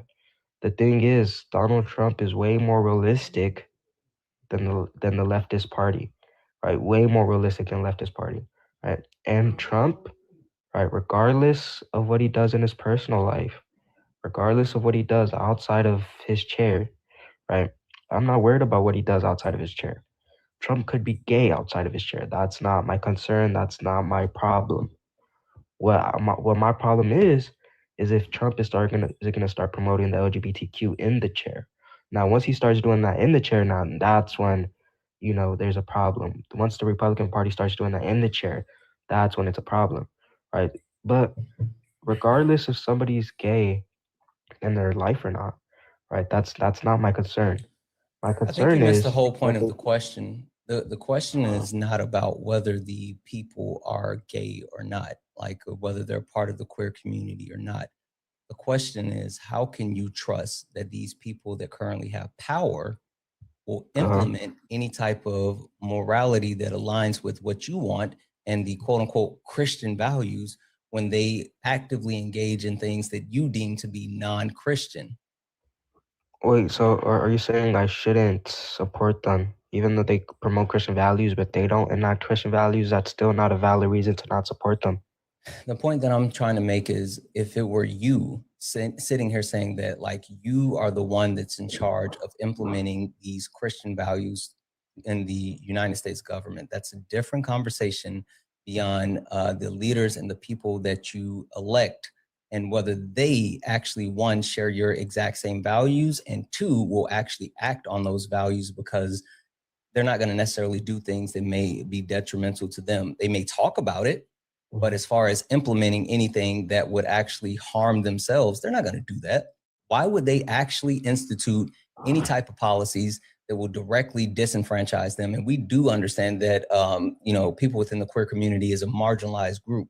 So why would they marginalize themselves legally on purpose? That doesn't even make sense. Well, look.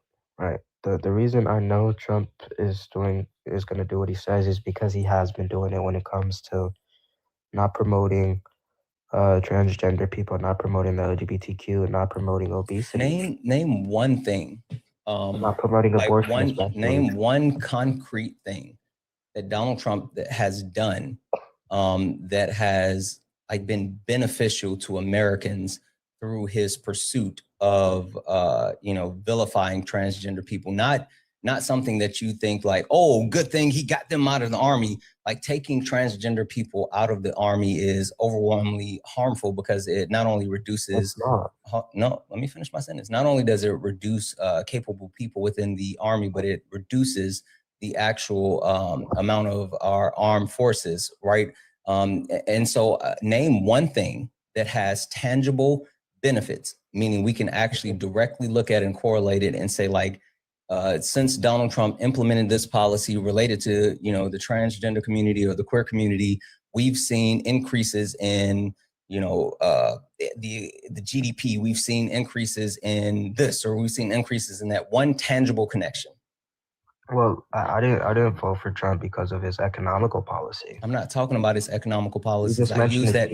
Yes, I use as an example, as something that tangible that we can see, because anything else you're going to name is your feelings, and your feelings don't matter, because you can say, oh, it's a good thing because people are happy. Happiness is subjective, and that's your feelings. I want something tangible that we can directly correlate Donald Trump's policy and his persecution of the queer community that benefits everyday Americans.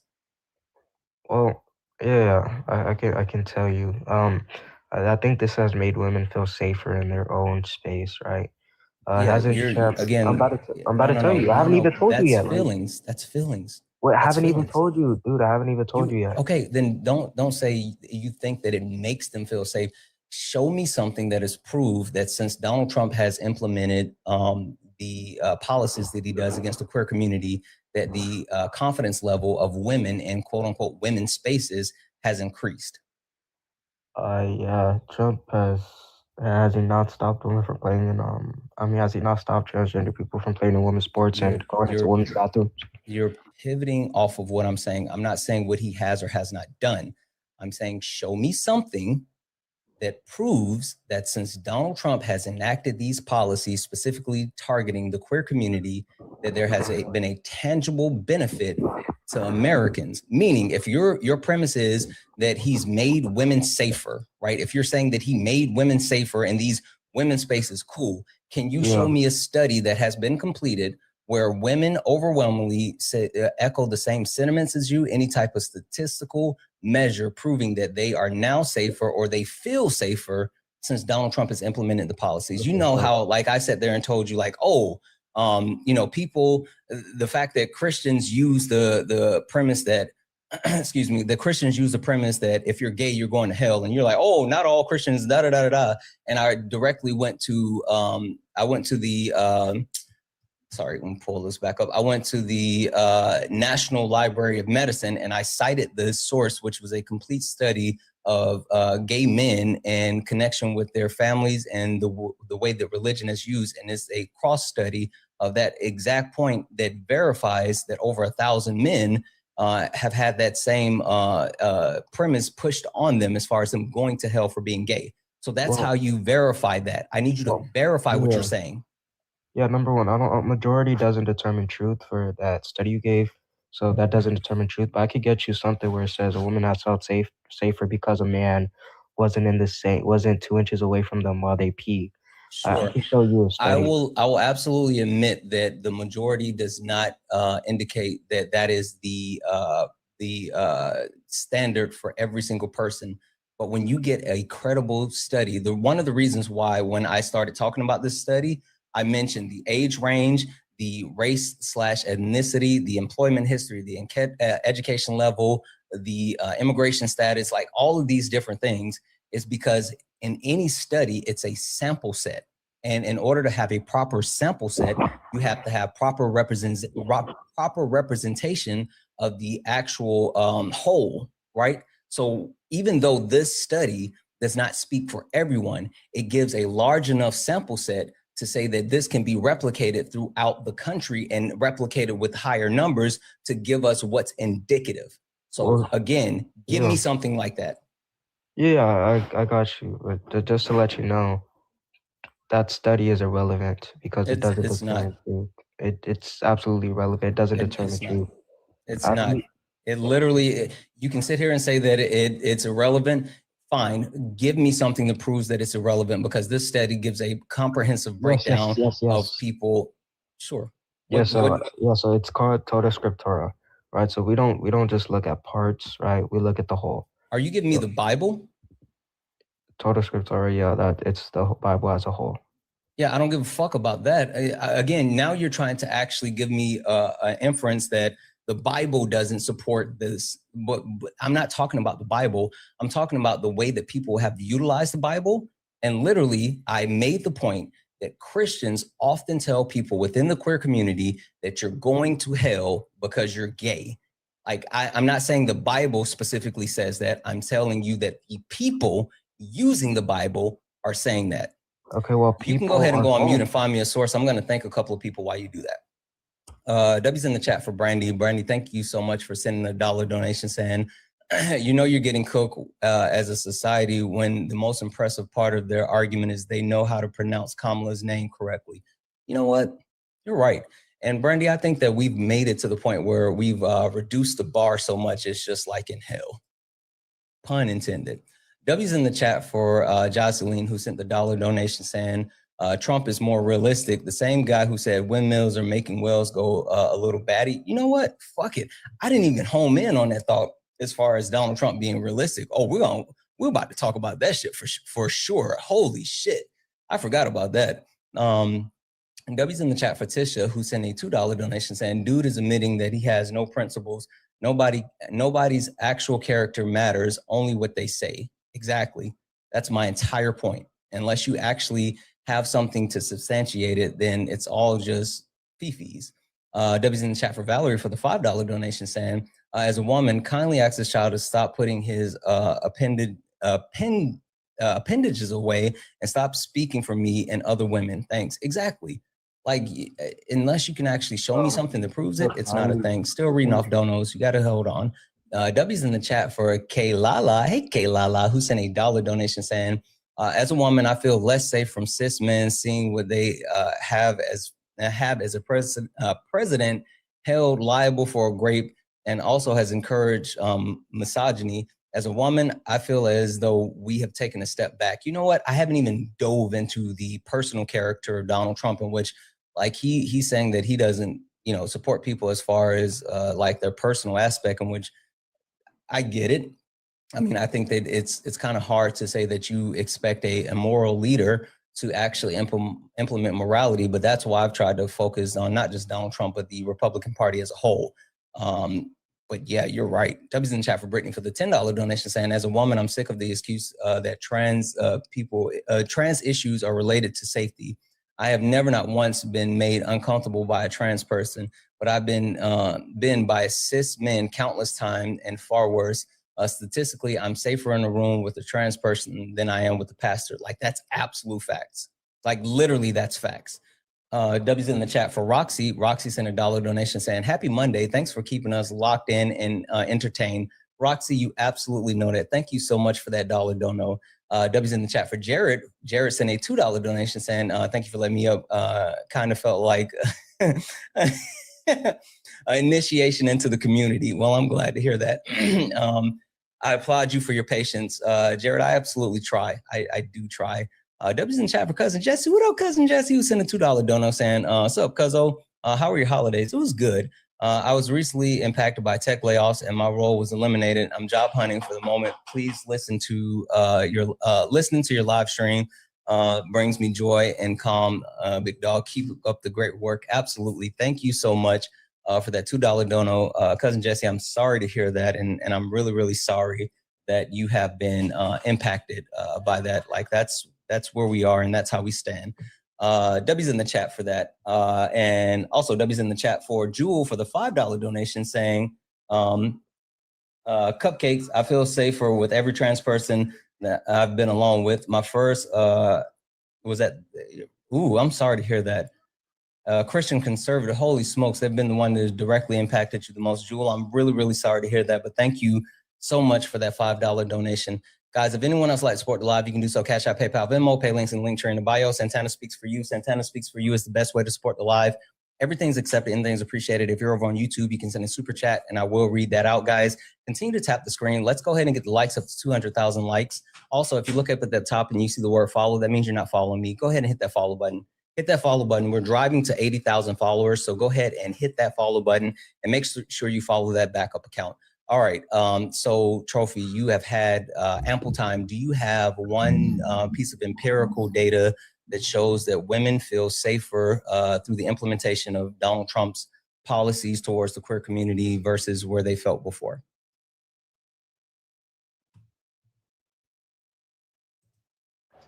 Yeah, are you done? Yeah. Do you have some empirical data for me? Yeah, I was ready so long I forgot the names. Let me go look back at it. You search up Tish Hyman. So, Tish, what is Tish Hyman? Is that a study? It's a woman who confronted the California senator, telling her that she felt very unsafe in men using her bathroom. Okay, is that one woman or is that empirical data that has? I could get you another woman.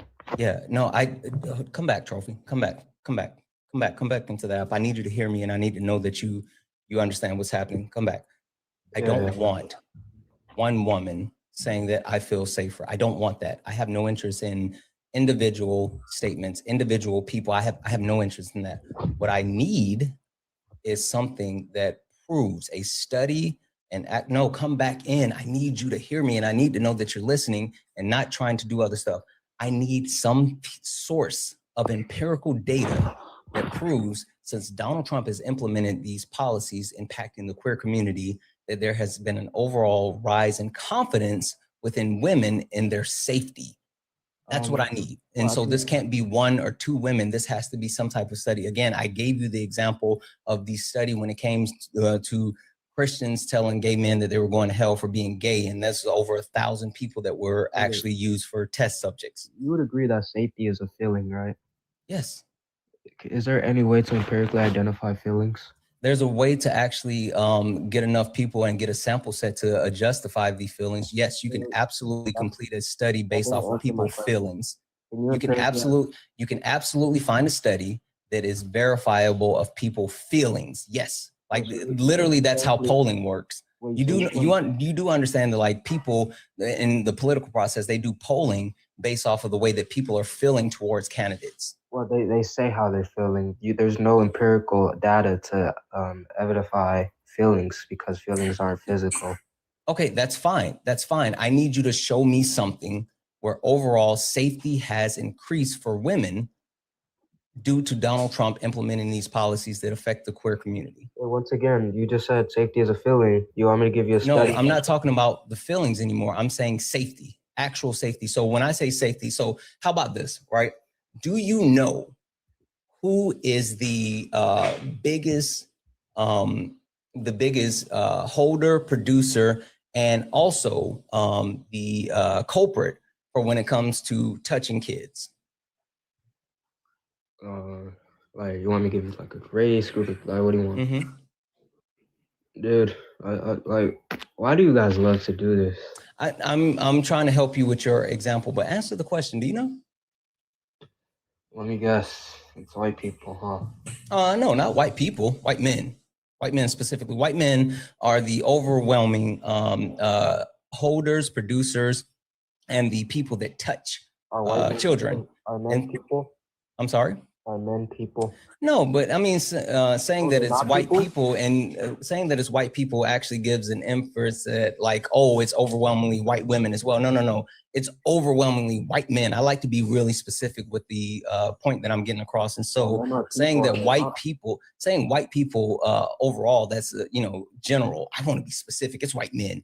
But that's not the point. The point that I'm getting to, right, is if we want to address the way that white men have actually, and we can address like the safety of children and how we've directly reduced children being touched or the actual consumption of child porn, that would directly be related to policies and law implemented. So that's what I'm looking for. Okay, well, I want you to realize at first you asked me to give you an empirical study that shows women have felt safer.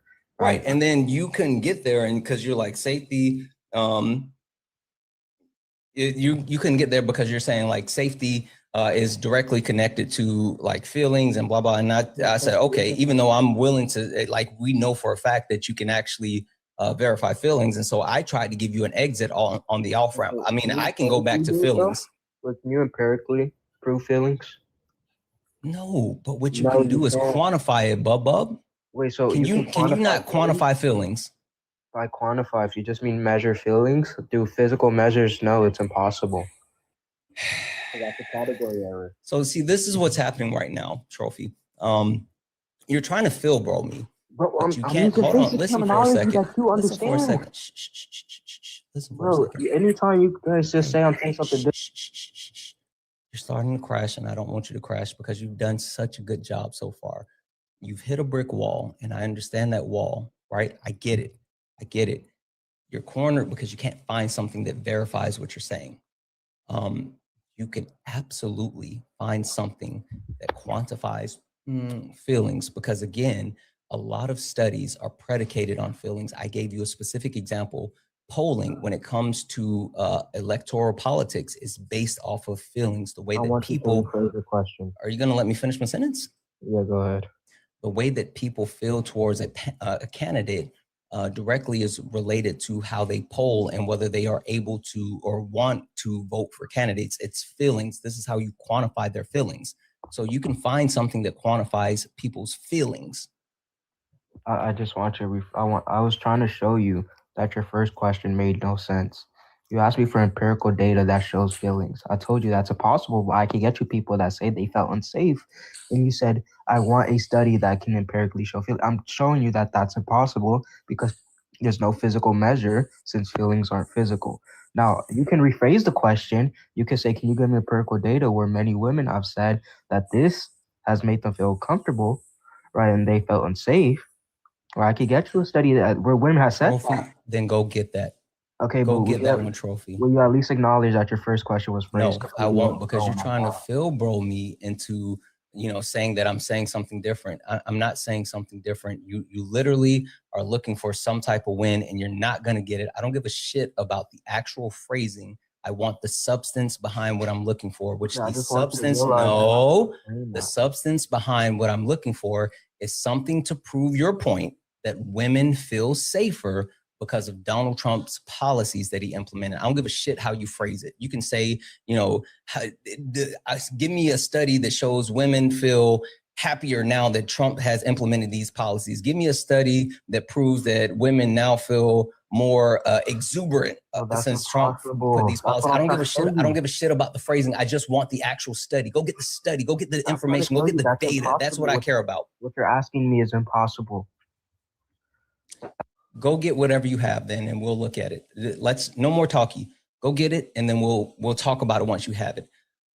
With that being said, guys, if you were in the quest, please make sure that you are a Trump supporter. We're not talking to friendlies. If you are a friendly, please drop out of the quest. We are not talking to friendlies. We are only looking for some debates. Only request up if you are a Trump supporter. We are only looking for some debates.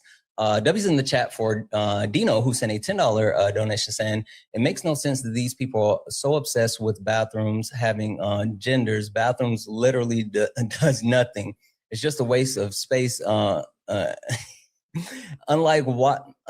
are we so obsessed with the lie about people being raped in bathrooms consistently? again, like the thing that disproves the misnomers is that, like, again, white men overwhelmingly perpetuate that type of harm. So we can talk about that. W's in the chat for Trisha, who sent a $1 donation, saying, as a woman who was assaulted, I feel less safe because Trump gives these PDF files and rapists permissions to be out and proud because their president is. All women are less safe. I agree. W's in the chat for Jennifer for the $5 donation, saying, this is to celebrate you being a strong voice for everyone, and Trophy is a hypocrite. Trump is a man who is in women's dressing rooms and locker rooms. Keep up the great work. Absolutely. Thank you so much for that $5 donation. You're fucking awesome. Guys, if anyone else would like to support the live, you can do so. Cash App, PayPal, Venmo, all the pay links and link tree in the bio. Santana Speaks for You. Santana Speaks for You is the best way to support the live. Everything's accepted, anything's appreciated. If you're over on the YouTube, you can send a super chat and I will read that out. Again, only request up if you are a Trump supporter. We are only looking for some debates. If you are a friendly, please drop out of the box. We are not talking to friendlies. We're only looking for some debates. Yeah, so just search up Pew Research Center. Sure, hold on one second really quick. Julius, are you a Trump supporter? Julius, are you a Trump supporter? Okay, I'm gonna drop it down. I think it was a mistake. All right, sorry, go ahead. Yeah, so just search up Pew Research Center, then search up public split over bathroom use. This was a public poll. Okay. All right. Public split over bathroom use By transgender people, yeah. Okay, hold on. Public split. Say it one more time. I want to make sure I get the title right. Public split over bathroom use by transgender people. Pew Research Center. This is a public poll where many people have said they felt uncomfortable by trans women being right next. By men, being right next, being in women's spaces, being right next to women. Okay, give me a second. Let me get this up and then let's take a look at it.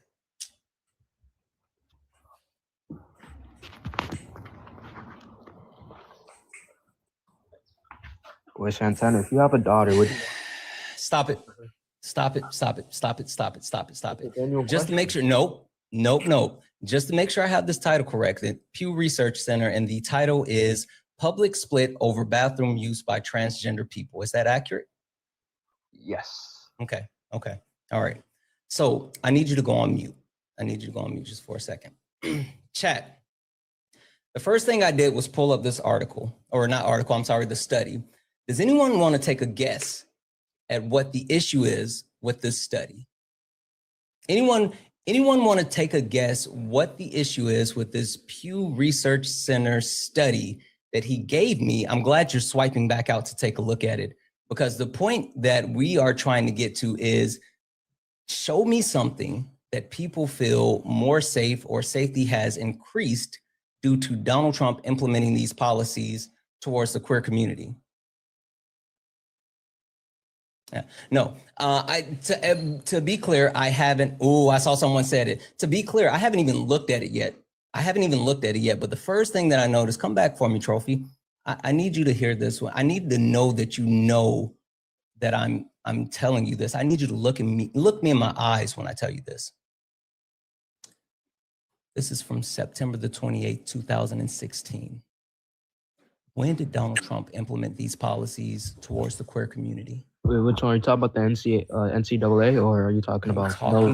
The actual source that you just gave me to prove that women feel safer due to Donald Trump's policies.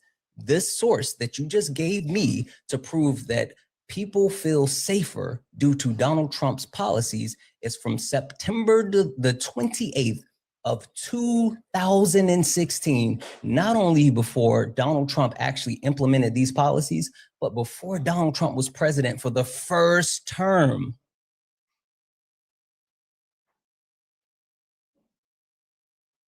What are we doing, chat? What are we doing, chat? Wait. I mean, I believe, like, if we're going to actually, talk about these things, we should have something that we can stand on, right? Would it not follow if women feel safer when men are not in their environments, and Trump is doing things for men not to be in women environments? Would it not follow that women will feel safer when men are not in their environments? How would that not logically Trophy, follow? what was the request? Wait, would that not logically follow? Trophy, what was the request?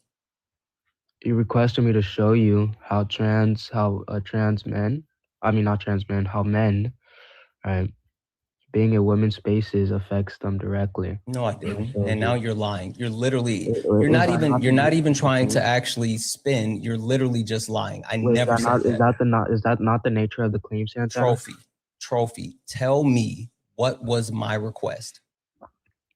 I told you. Okay. Is So that now not you're the just nature going of to the flat claim? out lie. I'm not. Okay. That's the direct nature of the claim. No, that's not. Yes, it is. It's for women to feel safer when men are not in their spaces. Trophy.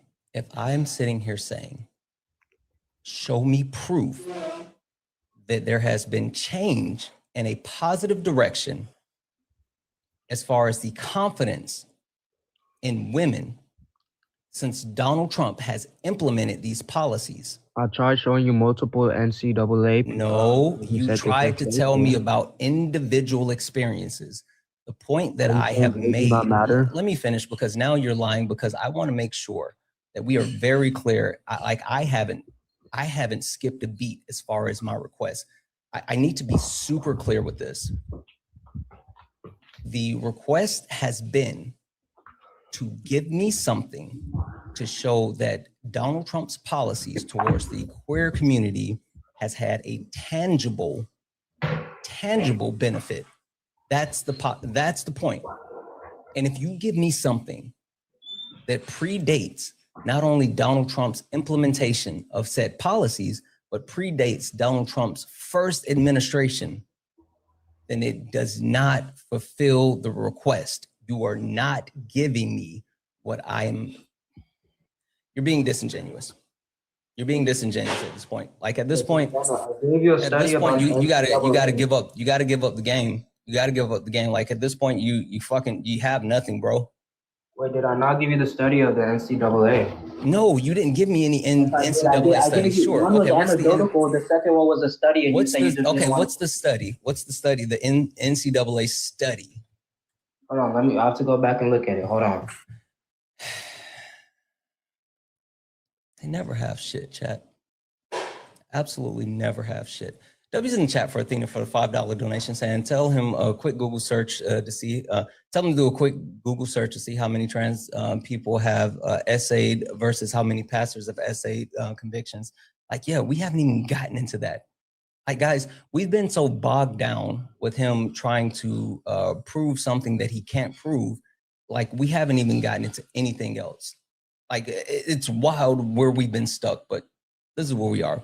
W's in the chat for Brittany for the $5 donation saying, as a therapist with a background on research, this guy flipping sucks. Hell, I'll have him find a study that has trans women in the restroom increase attacks against women. He won't. I know he won't. I know he won't. Oh, okay. I got it, Kay.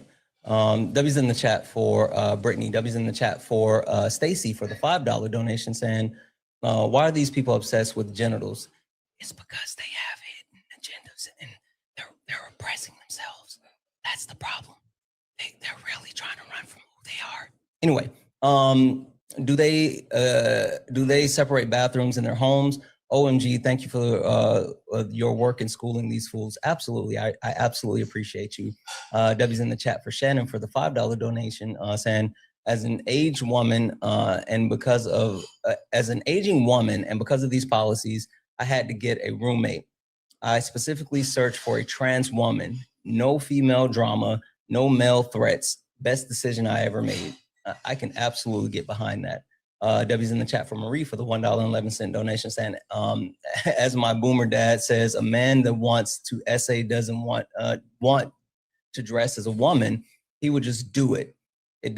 He doesn't know I know that firsthand. Oh shit. I'm sorry, Marie. Straight cis white men, both. I'm safer with a Komodo dragon in the bathroom than a straight cis white man. Trans women don't bother me. Exactly. That's the point. W's in the chat for the $5 donation. And as a master level therapist and current psych PhD candidate, absolutely can empirically measure feelings and do it all the time, the pseudo intellectual guest can sit down. Exactly. Like he's ducking that actual premise, and it's true. W's in the chat for Jay for the $1 donation saying, why is MAGA so obsessed with trans people? I'm still reading our donation. Trans people and what is in their pants. We literally want to use the bathroom, wash our hands, and leave. All we're trying to do is survive. People like this guest perpetuates harm, hate and harm towards the trans community. And that's the point that I keep trying to drill home. Like, people are people and they just want to fucking live. That's the point. W's in the chat for Darlene for the $2 donation saying, hi, Santana, just a heads up. Brock is making his rounds and he's threatening an 18-year-old. Love you with much respect. Darlene, I appreciate the love, support, and the heads up, but Brock and Gage don't get platformed here anymore. Like, again, I've said this multiple times over and over and over. I don't suffer fools.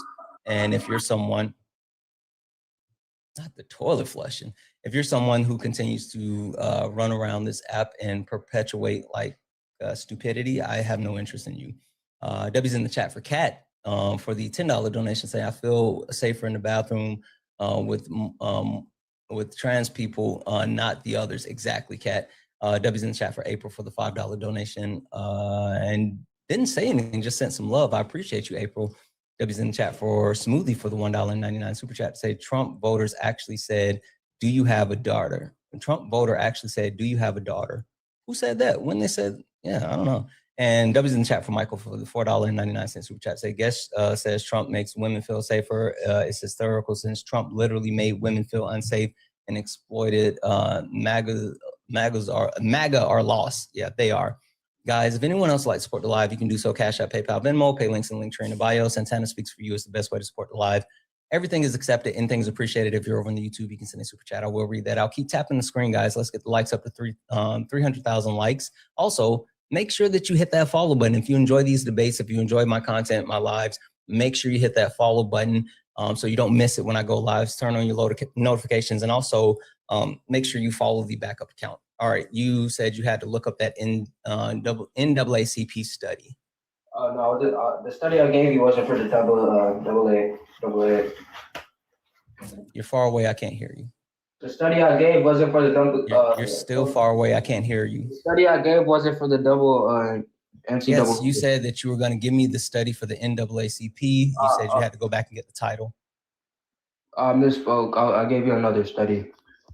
What's the other study that you're giving me? Huh? What's the other study that you're giving me? I'll type it in chat. No, don't type it in the chat. Just tell me. I'm not going to see it.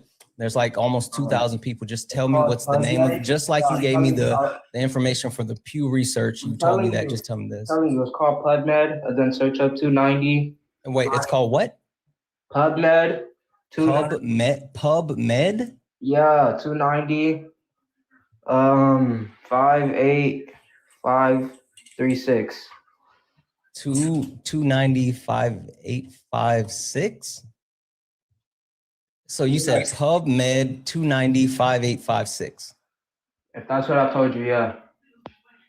No, I'm verifying. That's what you're saying.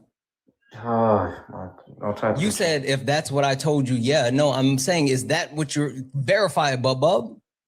PubMed 290 58536. And is it PUB or PUD? PUB. Why are you getting frustrated with me when you're giving me this obscure source? This obscure source. I don't see, when I type in PubMed 290 5856. PubMed and the two.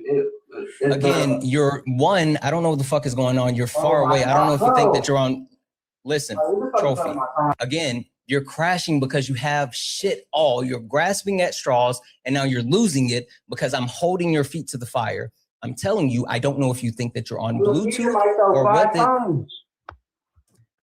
I don't know if you think that you're on Bluetooth or whatever the case may be, but you sound far away. You sound like you have your phone on speakerphone and you're standing across the room talking to me.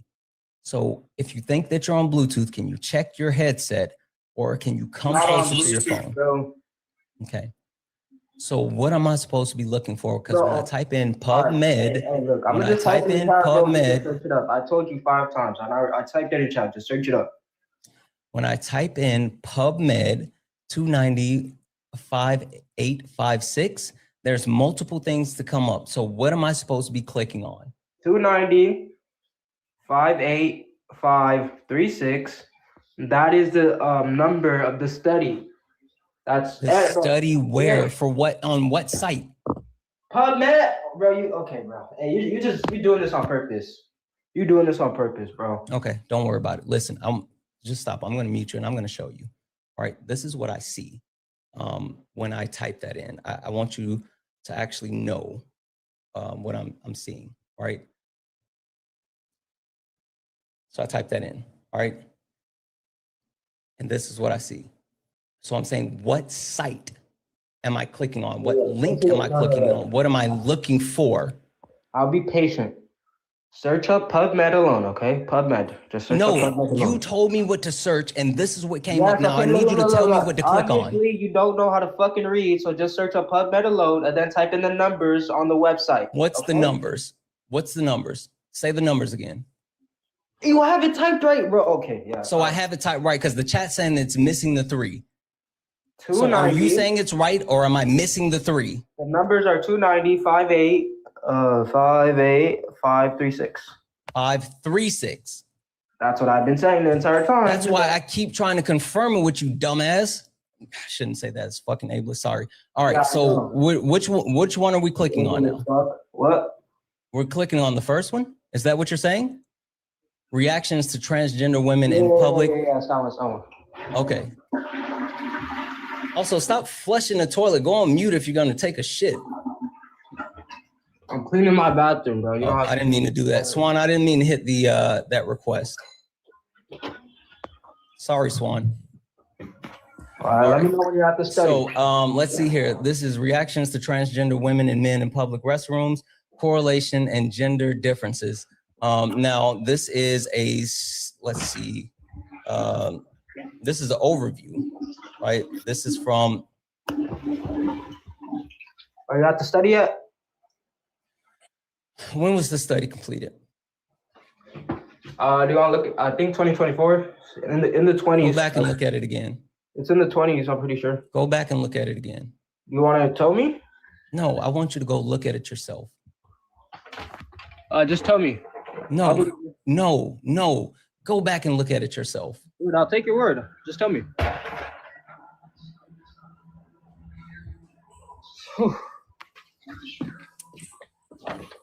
This study was originally published on December the 8th, 2017, and there was an update that was completed in 2019. Yeah, then we're talking about the updated one. When did Donald Trump implement the policy that he is doing towards the transgender community? Which one? There was a couple. Any of them. Any policy about the trans? The most recent policies that we've been talking about, which have impacted the queer community in this administration. The most recent one. Wait, the most recent one was the men can't play in women's sports. I think that was the most recent one. Was that in 2025?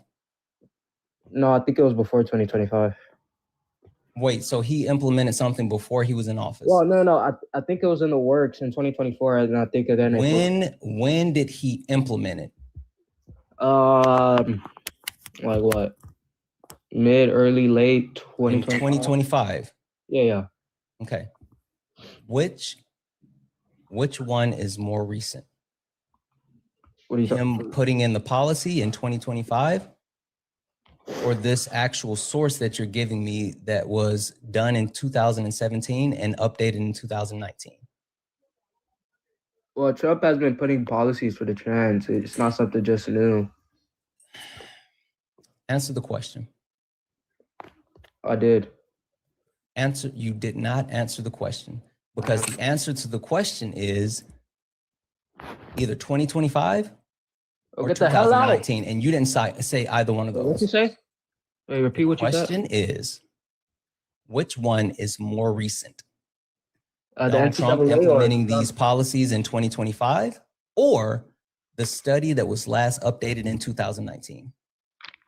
Well, we're not talking about the NCAA, so you're just... I don't give a shit about the NCAA. I'm talking about the source that you gave me and Donald Trump implementing the policies. Which one? Policies? Okay, so if the source that you gave me predates the implementation of the policies, how can the source that you Wait, gave me no, that's support not the? true. Prove that. Prove that. You're saying that before Donald Trump enacted any policies for the trans, this study was already published. Okay, now I want you to prove your claims. It's the source. I want you to prove your claims. Prove what claims, Bub? Your claim is that this study was before Trump. The updated study was before Trump enacted any policy. Wait, so you want me to prove that 2019 happened before 2025? No, 2025 is very specific for the NCAA. We're not talking about the NCAA. We're talking about any trans policy for the trans in general. You're making a very specific claim, so it's going to need very specific evidence. So go ahead and provide that evidence. I'll be waiting for you. I'm going to put you on mute. And I don't want you to come off mute because at this point, I think it's a comprehension issue. And I need you to listen to me as I speak to you. The point that we made and the way that we originally got to where we are is because I said, can you give me any type of empirical data that shows that the policies that Donald Trump have implemented that have impacted the queer community,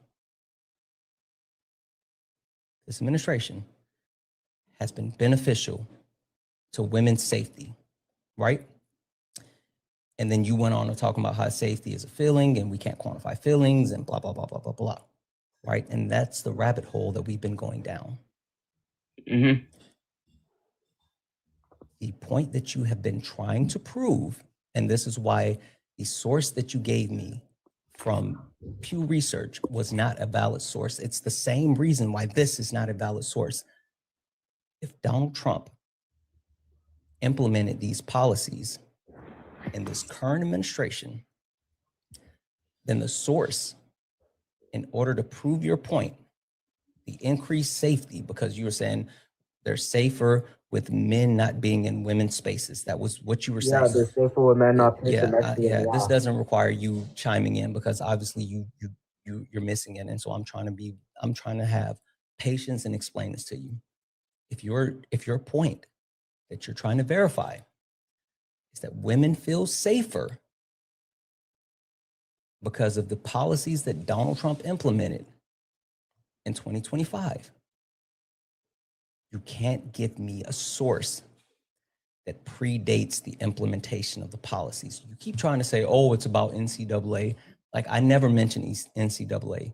Talk about the policy, which is I never mentioned NCAA. Donald Trump the most recent has policy. Donald Trump implemented policies that directly impacted the queer community with the policy as far as gender identity, and then also the NCAA, that both of those occurred through executive orders in this administration. Santana, If you don't have something that is completed after Donald Trump implemented that policy showing the effect of that policy, then you don't have something that supports your point. Santana, you're switching the burden of proof now. Originally, Santana, you brought up 2025, right? 2025, the only policy for the trans that Donald Trump gave in 2025. Transgender people. Same thing. No, it's not. It's Yes, not. it is. It's not. You saying trans is dehumanizing. It's people, no matter if it's transgender people, no matter if it's Black people, no matter if it's Jewish people, it's dehumanizing. So I can't say Jews?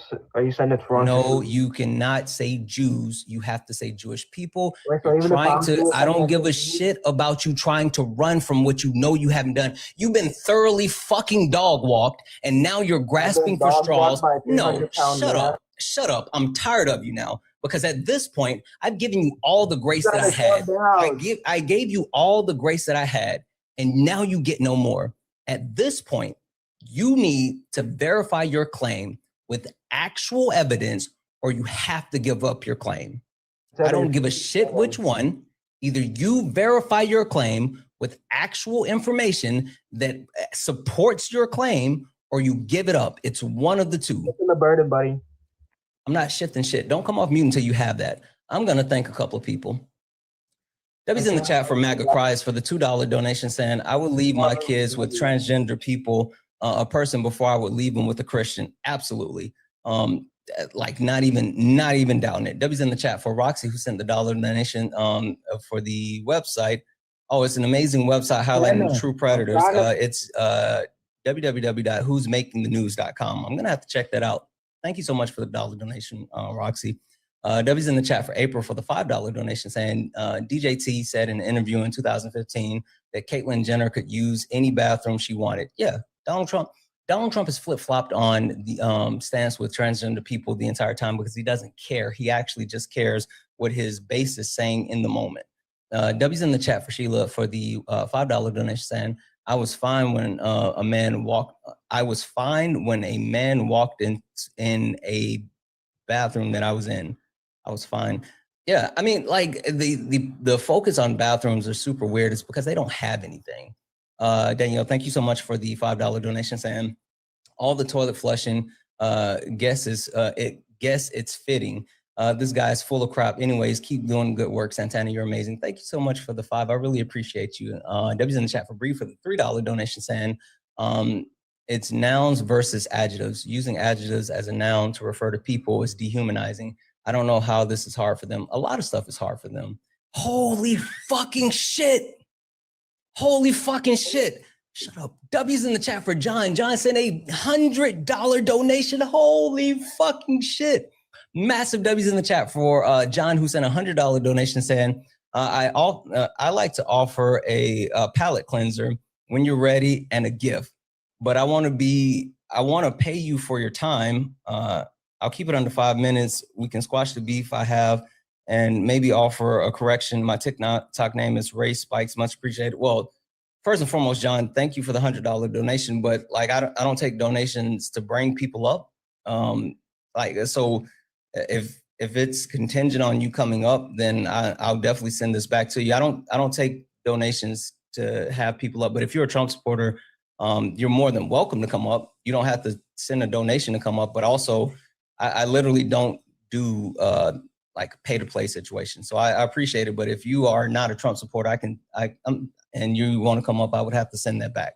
Like I don't do that. I appreciate the love and support, but I don't do that. That eats at the actual consistency and morality of my platform. And I want to make sure that I'm actually, engaging in actual debates and not something that's, pay to play. So John, if that's the case, I mean, if you're a Trump supporter and you're in the request, I'll bring you up. But if not, then I got to send that back to you. W's in the chat for Key for the $5 donation saying, all the important issues we're facing in this country and these people are worried about restrooms. Get serious. Exactly. That's because all they have is identity politics. W's in the chat for Corporate for the $5 super chat to say the thing about these debates is that you're not proving someone wrong. You're battling a propaganda disinformation campaign, pushing a boulder uphill. Yes. And you know what I always say, some motherfuckers love ice skating uphill.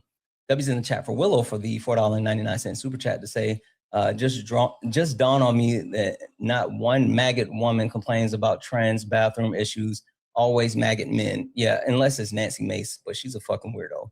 W's in the chat for Michael for the $1.99 super chat say, Santana, you're my favorite, but you call me Michael again. I'm sorry, Michelle, I'm so bad. I'm so sorry. I'm so sorry. W's in the chat for Michelle. I apologize. W's in the chat for Kara for the $5 donation. And hi from Chicago. How do you keep cool with these snot nose rage baiters? I watch you every day, and you by far have the best debate lives. You have a real cool combos and come with facts and patience.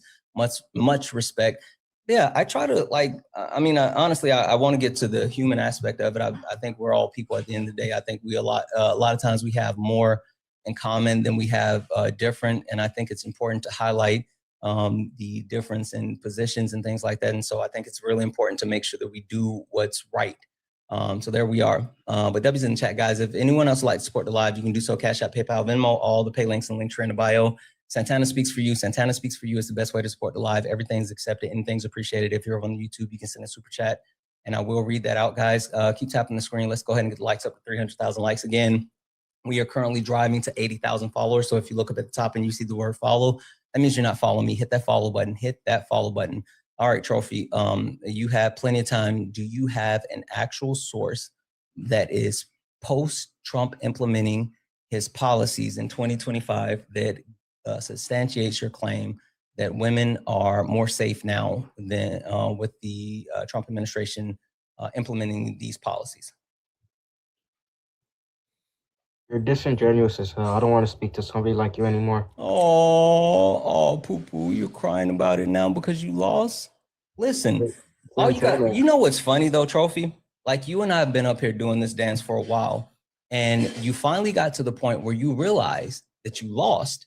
And so now since you lost, because you can't get off the shit that you were trying to say, now you're saying, oh, you're disingenuous and I don't want to talk to you anymore.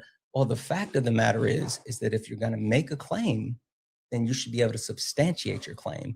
If you're going to claim that Donald Trump has done something to make these women safe, right? The whole point of you sitting here saying that Donald Trump is doing things that's beneficial or that is it's moral or it has any type of positive benefit, you should have some way to substantiate the positive claims, because if not, it's just the fifis in your tum-tum. And Trophy, guess what? We don't care about the fifis in your tum-tum. I gave you multiple opportunities to give me any type of information to support. I went on multiple wild goose chases. I gave you information that directly reflected what you were saying. And you can run, but the fact of the matter is you got nothing. This is what happens when you hurt their feelings with facts and information. They don't want to talk to you anymore. But to be honest, that's why they don't come over to my live. That's the reason why they don't like to come to my live, is because I hurt their feelings. I get it. I hurt their feelings. Oh, well. Hi, are you a Trump supporter? If you know, are you a Trump supporter? If you know, you just came up and you went on mute, are you a Trump supporter? Okay, I'm gonna drop you down. Guys, only request up if you're a Trump supporter. We're only looking for some debates. Please do not request up if you're not a Trump supporter. We're not talking to friendlies. We're only looking for some debates. Yes, I agree. That was absolutely exhausting. God, I'm gonna mute you because I don't care about you spamming Trump with flags in my chat. And you also, this isn't your safe space. Get up here. Scotty, are you a Trump supporter? Oh, no, I'm sorry. Okay, no worries. I'll drop you down. Thank you. What do you mean get up here, man? What do you mean get up here? That means come up. We don't do Trump supporters in the chat that won't get in the box. You can earn your way to being able to utilize the chat, but you got to go through me first. So I'm not going to call you God because that seems a little bit entitled. What's your name, friend? Dude, that's literally what my name is, seriously. Okay. I'm going to call you Tucker. How about that? Tucker. That's close. That's close. That's close. That's fine. Tucker, just to verify, you're a Trump supporter, right? Yes. Okay.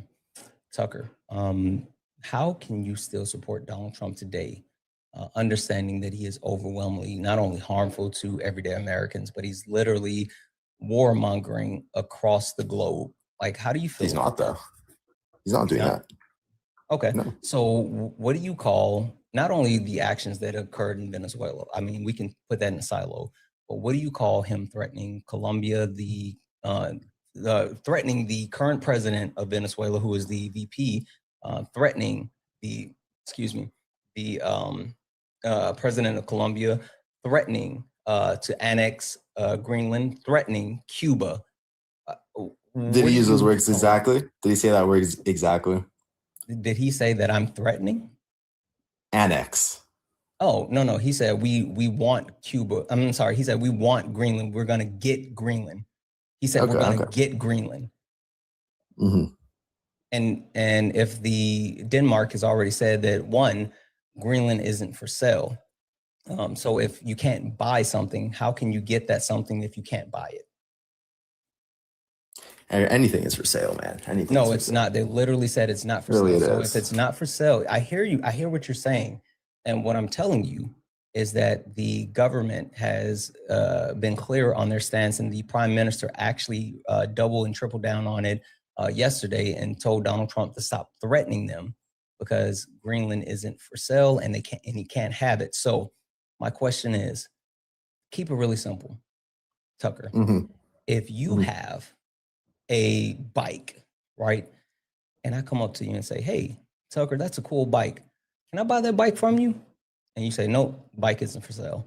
It's like, what if I give you $100? Nope, the bike isn't for sale. What if I give you $1,000? Nope, the bike isn't for sale. What if I give you $1 million?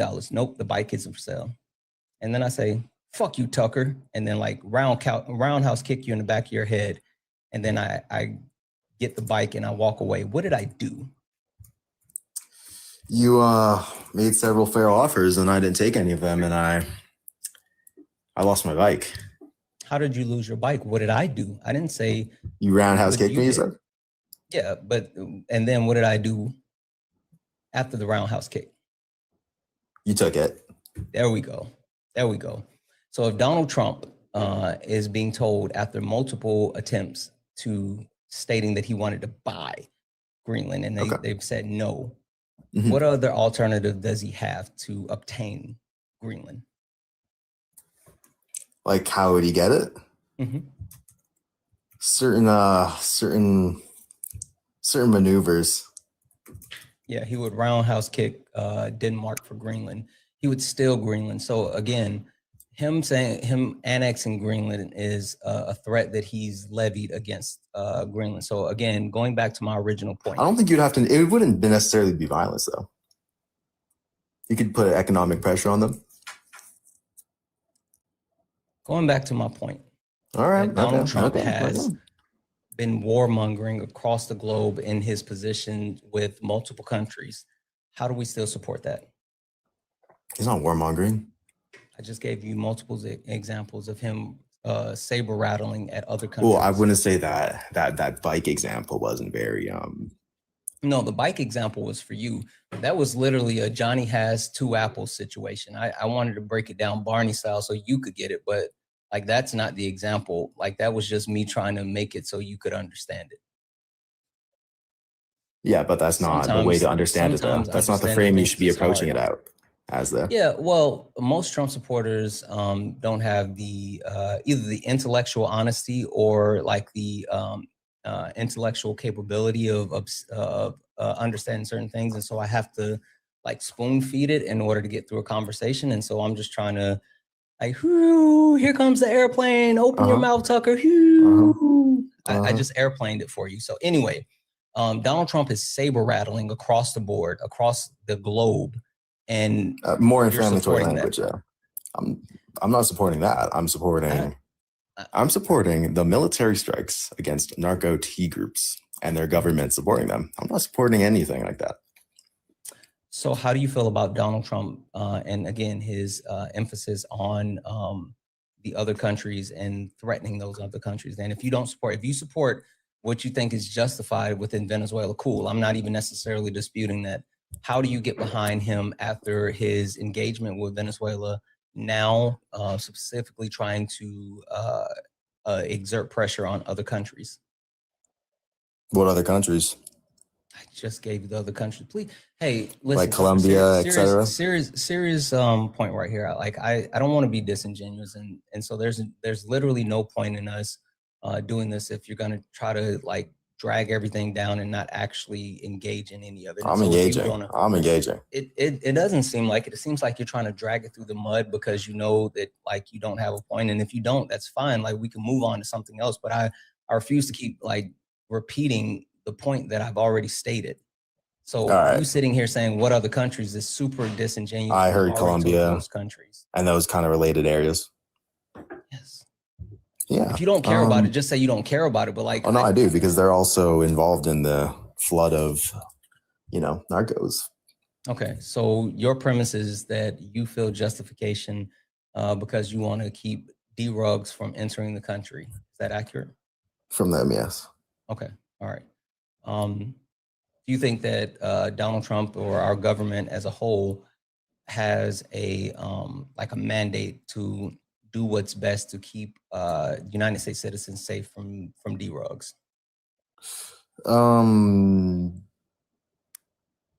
Yes, they do, obviously. Okay. All right. I can dig it.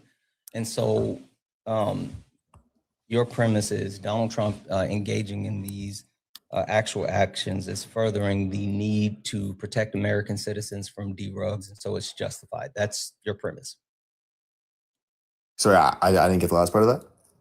Your premise is Donald Trump engaging in these actions are justified because it furthers the protections of American citizens from importing D-Rugs. Also good for our economy as well. Yeah, but yeah, cool. Right? All right, Yeah. Cool. And square this circle for me. Why would Donald Trump pardon the former Honduran president that imported 400 tons of booger sugar into the United States and also weapons, but even more so have a history of pardoning D-Rug dealers like Larry Hoover or the person responsible for the Silk Road? Why would he actually free those actual D-Rug kingpins if he cares about keeping Americans safe from D-Rugs? Well, listen, I don't have insider access, but I find it pretty interesting that he pardons this guy, right? Mm-hmm. And usually, okay, like let's say there's two partners in crime. One of them gets caught, right? Mm-hmm. And then all of a sudden, and it's a lay down, like this guy's going away. Then all of a sudden he's back on the street, right? Not in jail, not in cuffs, just chilling around. And the other guy, his house gets busted down. All of his shit gets taken. He goes to jail. What do you think might have happened? What would be what would be the assumption? Yeah, I would assume that the other person flipped on the person. Exactly. So I'd say that there's definitely a connection between Honduras and Venezuela. There's 75 flights every year unauthorized from those two countries. Where are you getting that from? I'm not sure I just read it. I'm not sure the exact source. I can't accept that claim if you can't actually validate it. All right.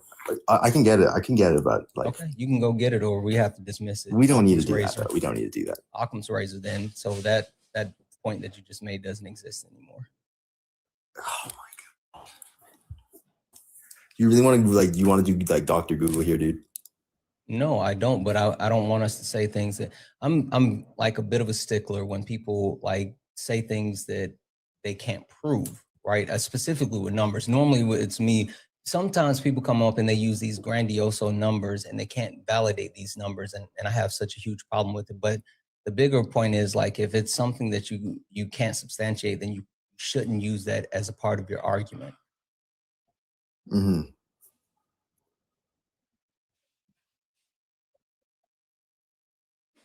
That's it. End of sentence.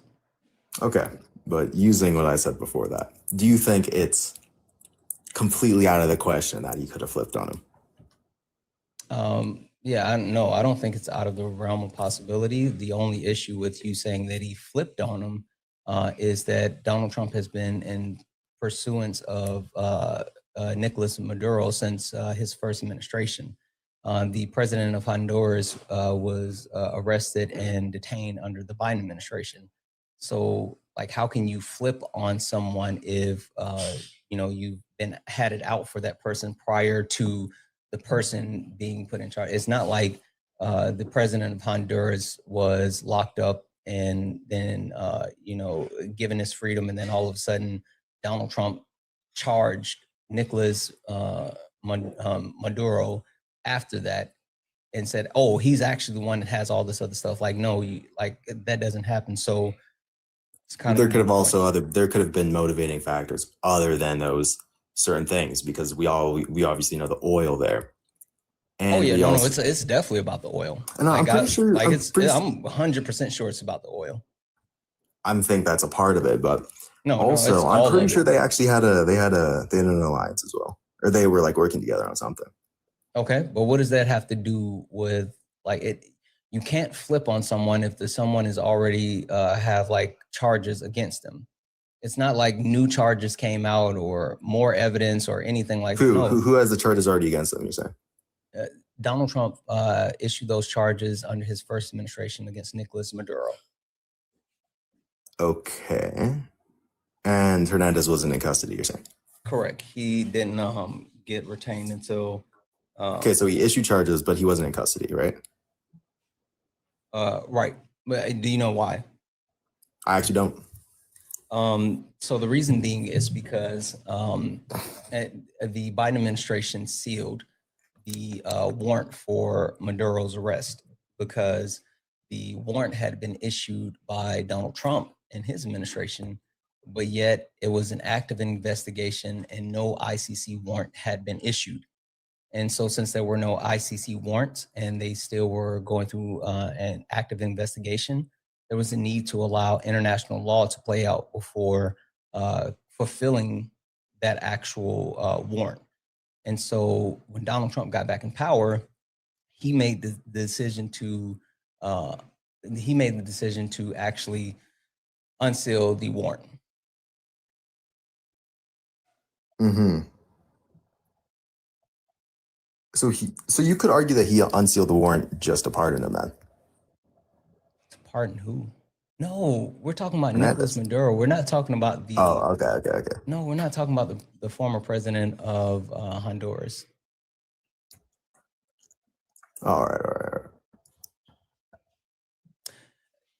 I don't think you're tracking. That's fine. I got another question for you, but before I do, I got a couple of thank yous to get through. Jocelyn, thank you so much for the $1 donation. Saying I wanted to hear his answer about the the batty whales. Yeah, I'm sorry. He was driving me a little bit batty though. But W's in the chat for you. W's in the chat for Benjamin for the $5 donation, saying nations are not commodities and people are not inventory.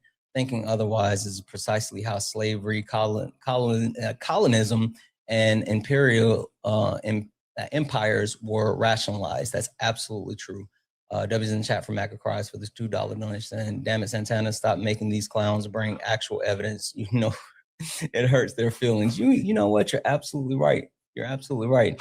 W's in the chat as well for Pitta, who sent a $1 super chat followed by another $1 super chat. No message, just some love. I appreciate you so very much. Holy fuck. W's in the chat for John, who sent a $50 donation saying, so all good, man. Fully, how to partner? All good, fully understand. As in OG, original Greek, Gen Xer, I use one of our domains to give you some support. Check out your mom.net private. I need your help to complete the list and links so we can communicate through. Yeah, no, John, thank you. I'll reach out to you via email. I will absolutely shoot you an email and yeah, we can take a look at it. W's in the chat for John. Thank you so much for that $50 donation. You're fucking awesome. Guys, if anyone else would like to support the live, you can do so. Cash App, PayPal, Venmo, pay links and Linktree in the bio. Santana Speaks for You. Santana Speaks for You is the best way to support the live. Everything's accepted and things appreciated. If you're over on the YouTube, you can send a super chat and I will read that out. And guys, look up at the top, hit that follow button. Make sure you're following the main account. If you're a Trump supporter, get in the box. We're only looking for some debates. Tucker, question for you. Yeah. If the Trump administration was willing to actually go after people who have not fulfilled the criteria for ICC warrants, right? Why wouldn't they go after people that actually have fulfilled the requirements for ICC warrants? Like what people? Like dictators, like terrorists, like really bad people that are unaliving. You know, as far as I'm seeing, he is, to be honest. You think so? Maduro? Do you think Donald Trump would be friends with like, or even be friendly with people who have like, who have been classified as war criminals and, you know, who actually have went through the process of receiving those ICC warrants? Well, I mean, it depends. Like sometimes you have to make deals with bad people to make good things happen, right? Not everything is black and white. I agree. But I guess the premise that I'm getting to though, right, is if he's willing to do that in one situation where he not only is willing to go after a president of another country, right? We can agree that the position of being a president of a country, no matter if it's a large country or a small country, would being the president of a country is a certain level of importance. It's so much so that the United States grants what's called diplomatic immunity, meaning that diplomats that come into the United States have a certain level of protection that's above like normal people. So if he's willing to actually go after and go into another country and extradite the president of another country, then at the very least we should be holding other war criminals' feet to the fire, right? Well, Maduro, he's not recognized as having he's not a legitimate president of Venezuela, though. That's fine if you're saying he's not recognized, but he was the actual president of Venezuela. He literally, not only was he the president of Venezuela, his vice president is now the president of Venezuela. His vice president has been elevated to the current president of Venezuela, where Donald Trump within their own government, though. It's a privilege. Diplomatic immunity is granted by us. So, and the U.S., along with other people, considers his 2024 re-election fraudulent. So he wouldn't have. I mean, again, I'm not saying that his reign is something that's quote unquote legitimate. I mean, that's not the dispute. The dispute is that he was literally the president at the time, and his chain of command still exists, and Donald Trump has recognized his chain of command, meaning Donald Trump has recognized his vice president. So the point being is if he's willing to go as far as extracting other officials from other states, like the president of another country, wouldn't you at least expect him to hold other war criminals' feet to the fire? If he can, yes. Okay. If it makes logical sense, yes. Okay. If it benefits people, then yes. Okay. Why is he so friendly with Putin and Bibi Netanyahu, who are not only war criminals, who are international terrorists who have unalived people, and both of them have active ICC warrants? He's openly welcomed both of them into the United States, and by international law, in accordance with the actual agreement that we have with NATO, they're not supposed to be able to enter our country without being arrested. But not only has he allowed them into our country, but he's rolled out the red carpet and welcomed both of them into our country. But yet he goes into Venezuela and extracts Nicolas Maduro's.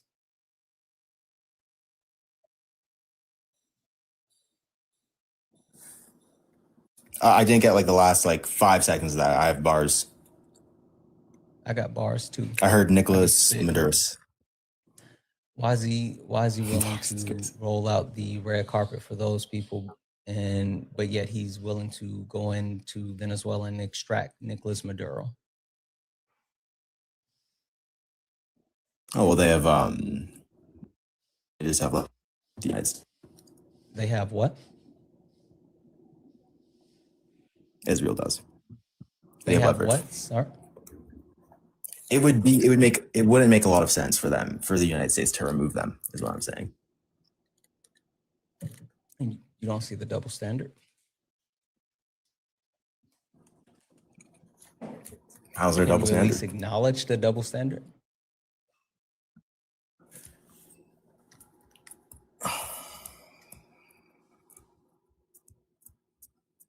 Yes, you're treating them differently. I'll say yes, there is one. Okay. All right. But I won't say it's not warranted. I won't say it's not warranted. Listen, you can. Or I won't say it's not illogical. I won't say it's not the wrong thing to do. Yeah, I mean, however you justify this, however you justify the point that I'm sitting here making is, it kind of shoots a hole in your argument that Donald Trump is doing this because, it's beneficial for the American people, and more so beneficial as far as safety, because again, the actual convictions has taken place for these other war criminals, but yet Donald Trump has rolled out the red carpet for them versus like going and extraditing the president of Venezuela and then parading him around in an open air van through New York City. So that's overall my point. I guess now moving forward from that though, right?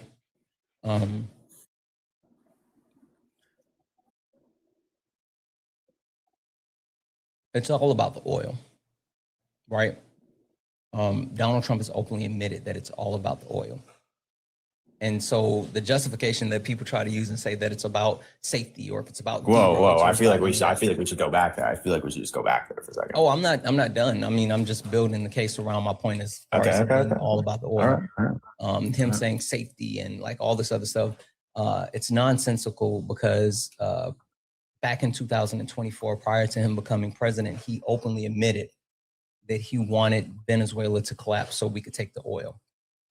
Getting back in office, he was adamant about it. And even after extracting Nicolas Maduro, the first thing that he talked about and was very loudly about was the oil and the fact that now the United States own the oil and the United States is going to sell the oil. He's even said that the United States will sell the oil to China and, you know, in the future, if our relationship gets better, sell the oil to Russia.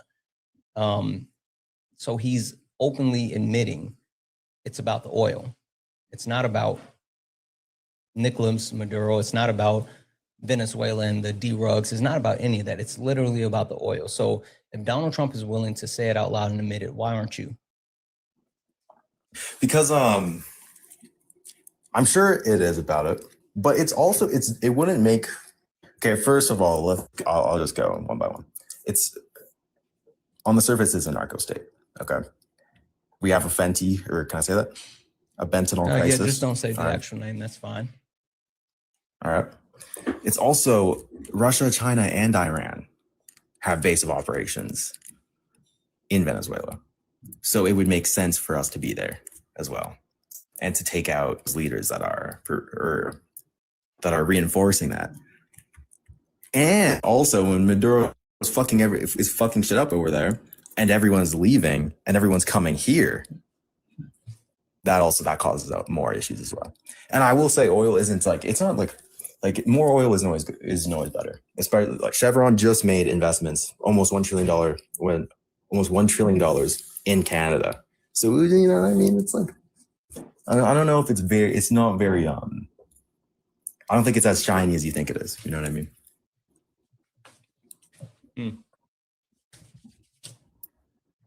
Okay.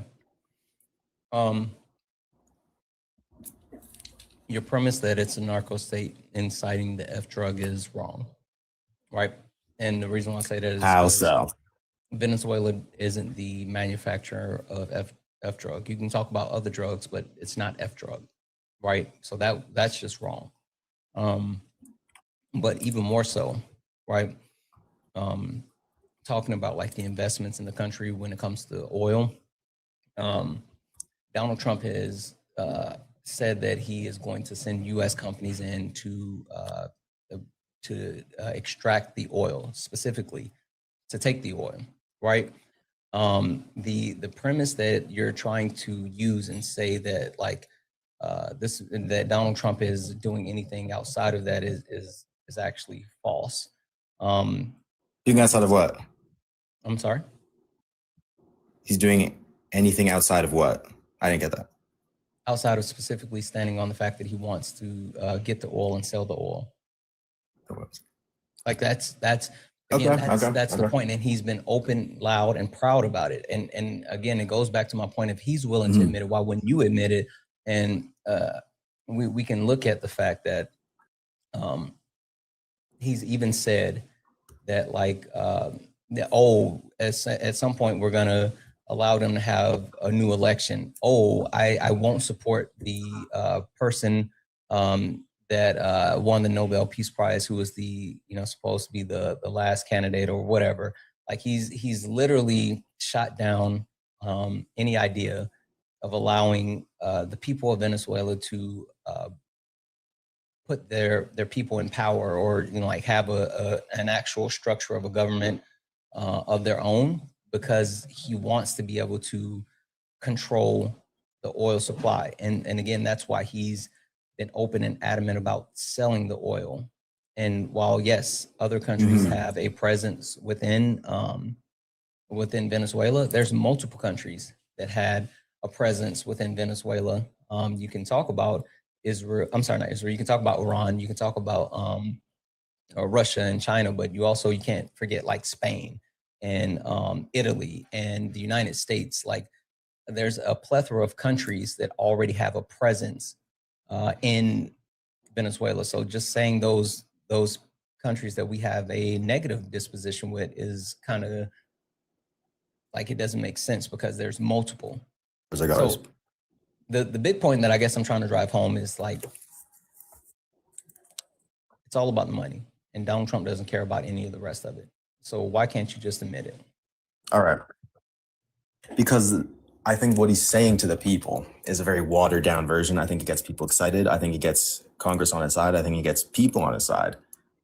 And, you can't look when you're standing in front of, thousands, a million people, you can't just be like, yeah, guys, we're going in to, handle the influx of whatever substances are coming in. We're eliminating access resistance. Like, you can't sound like that kind of person. All right. You have to say like, you have to get people excited. All right. You have to get people excited in this. And people aren't excited by bad things not happening. They're excited by good things happening, and good things like oil. It gets people excited. Weren't you just preaching the actual greatness of eliminating a narco state, and like standing up and saying we have to do this because of the influx of drugs in our country? Like, you just said that, right? That was your premise. That was the first thing you stood on, right? That was your justification. Well, yeah. Okay. Logically, that would probably be the best thing, but that's not what gets people going. That's just how it is. People don't care if people on the street are dying to fentanyl. They don't. Some of them do, but lots of them don't. Okay. What gets people excited is, I'm going to get more money because the oil's coming in here. That's how it is. Especially it's the not people who allow him to even do this. But especially the people, especially Congress, all the guys inside are trading. You're saying that you're good and you're justifying. You're saying you're good and you're justifying him going in and stealing oil from other countries. No, it's not stealing. You remember the bike analogy at the start of our conversation? That was used for Greenland, though. That was used for Greenland. Yeah, same thing still applies. If that's not our oil. Well, no, I'd argue that bike is very important. It doesn't matter. It doesn't matter if it's very important or not. It's still not our bike. To our security. It's not our oil. It's not our bike. It's not our oil. It's stealing, bub. I would call it more of a reclamation of. I think it's how could it be a reclamation if it's not something that we owned before? He literally said that they're stealing things for American companies that were stolen from shareholders years ago. That's not true. This is the first time we've been in. This is the first time we've been in Venezuela. No, it's not. This is the first time we've been here. No, it's not. It's literally not. Did you look any of that up? Yes. I hear you clicking now, so hopefully you're looking it up now. No. I can hear you clicking. I'd never click for you, dude. Tucker, don't be disingenuous. Like, we finally got to a place of we're actually having a real conversation. Don't revert. You're better than that. Stop it. You know what it says here? It says Chevron. What does it say? No, wait. Before you read that out, wait. We're all in now. Admit that you were looking it up. Admit that you were looking it up. Okay, that's all you got to do. That didn't hurt, did it? I did. That didn't hurt. See, and I'm actually proud of you that you look it up. I did. Stop it. So the point that I'm getting to, I should have had it in my mind. Yeah, maybe, but the point that I'm getting to is like we've already been within the country. I mean, that's why I got across the point that like literally there are multiple countries that have already been within the United States. I'm sorry, within Venezuela, right? And multiple companies, right? So it's not something All right. that has been, stolen or whatever, because literally these companies are already there. These countries are already there. But now Donald Trump is saying that none of these other companies nor countries have claim. It's all about the United States having claim. And he's going to send private U.S. companies in to get the oil. He's cutting out those other countries and their companies and saying only the U.S. is going to be able to do it. Why is he stealing the oil? Dude, because they definitely weren't like signing like cease and desist shit, dude. They were like, there's get out, get your workers out of here. You're not here anymore. We're taking your shit too. And we're drilling with your tools. What? What do you mean get the gay workers out of here? Or whatever, you know what I mean? No, I don't. What do you mean? I'm sure they had some American workers there. Then why did you say get the gay workers out of here? Oh, I said get your workers out of here. Dude, I didn't say that. Chat, yes or no? Did you guys hear it as well? I didn't say that. On everything, I didn't say that. On God. Yeah, like literally the chat is sitting here saying they heard it as well. This is the only warning I'm going to give you. Like, we're not going to do that. Okay, if I did, it was a slip. I don't think I did, though. Okay. Yep. Not going to do it again. The point that I'm getting across, right, is we don't have claim to the Venezuelan oil because it's not our country. It's not our oil. And there's already infrastructure in place where other companies are already in place. So there's no justification for what he's doing outside of him just stealing this because he wants it. And that's a problem. Yeah, but you also have to look at what could be. You have to extrapolate what would have happened if those companies weren't ousted in 2007. What they could have been now. That's what was stolen from us, not just those companies. Who were ousted in 2007? What are you talking about? I already forgot. Whatever I looked up earlier, like Exxon, Chevron, and the other guy. Chevron is still there. ExxonMobil. Chevron is still there. Not in the way they are. No, should be. The Venezuelan, like the largest distributor of Venezuelan oil is a Venezuela-based company, which it should be, right? How would you feel if like Saudi Arabia had massive like oil refineries within the United States and was like getting more oil from the US than the United States is?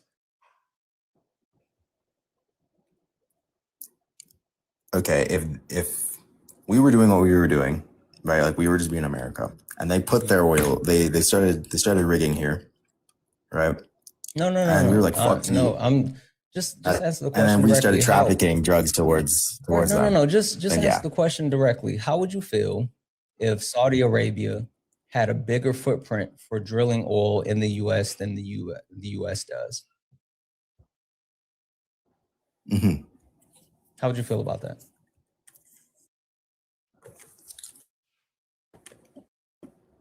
Not very good because we haven't done it. Deserve that. Yeah. Did you know that under Trump's first administration that 16 of our oil refineries were sold off to Saudi Arabia, including our largest oil refinery in Texas, and all of it was spearheaded by his son-in-law, Jared Kushner? Did you know that? Did you know that Donald Trump has directly been someone who has caused us to lose the ability to produce and refine American oil? Yeah, I'm sure there was a reason for that, but I don't really know. I don't really know about that though. Money's bub. That was the reason. Jared Kushner got him a little. For what though? Like, what was he trying to fund? Oh, it's because of what they're trying to do in Gaza. They're literally collecting different contracts and agreements and negotiations so they can. That's why they're trying to implement the G-side in Gaza so they can get the Palestinian people out. And so they can build on the Gaza Strip. It's all connected. Like, that's why Jared Kushner has been leading the multiple efforts throughout the years is because he's literally trying to coalesce power, contracts, and money so they can take over the Gaza Strip and build. Build what? Resorts, property. I mean, hey, man. Hey, man, what?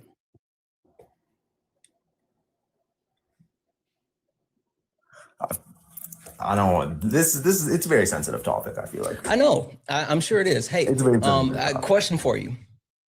Tell me what you think when I say this. Help me. Listen to this, because this is one of like my favorite sayings, and I just want to know what you think when I give this to you. Bibi Netanyahu is a war criminal. Israel is a terrorist state, and free Palestine until it's backwards. What do you think about that?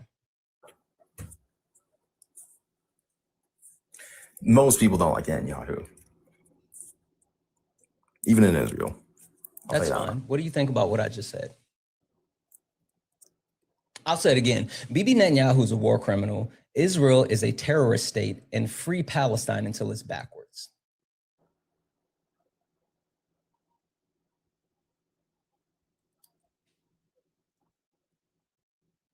Yeah. I don't believe it is. No, I'm sorry. I'm not gonna bend there. I don't believe it is. No.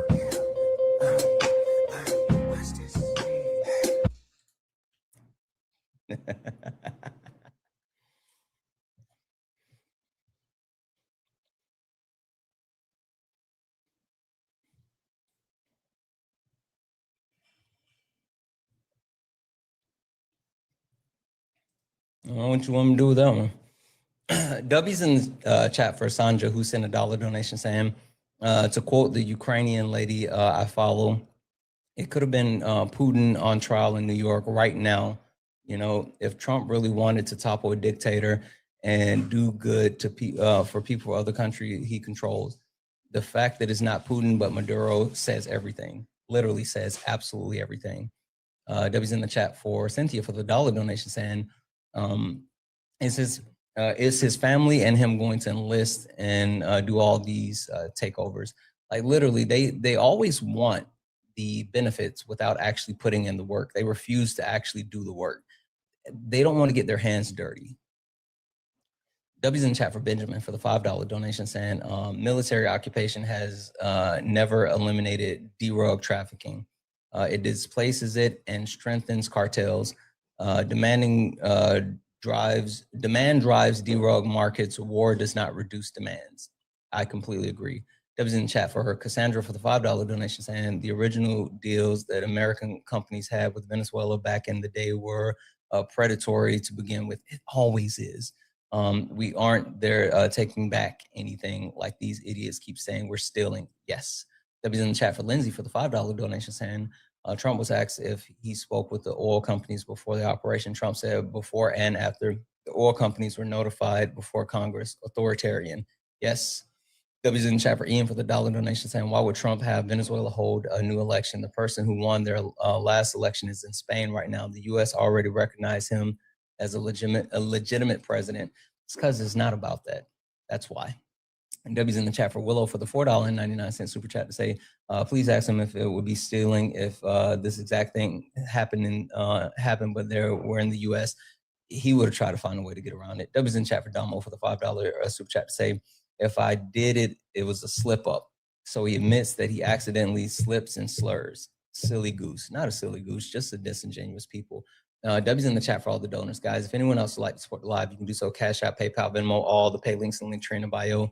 Santana speaks for you. Santana speaks for you is the best way to support the live. Everything's accepted. Anything's appreciated.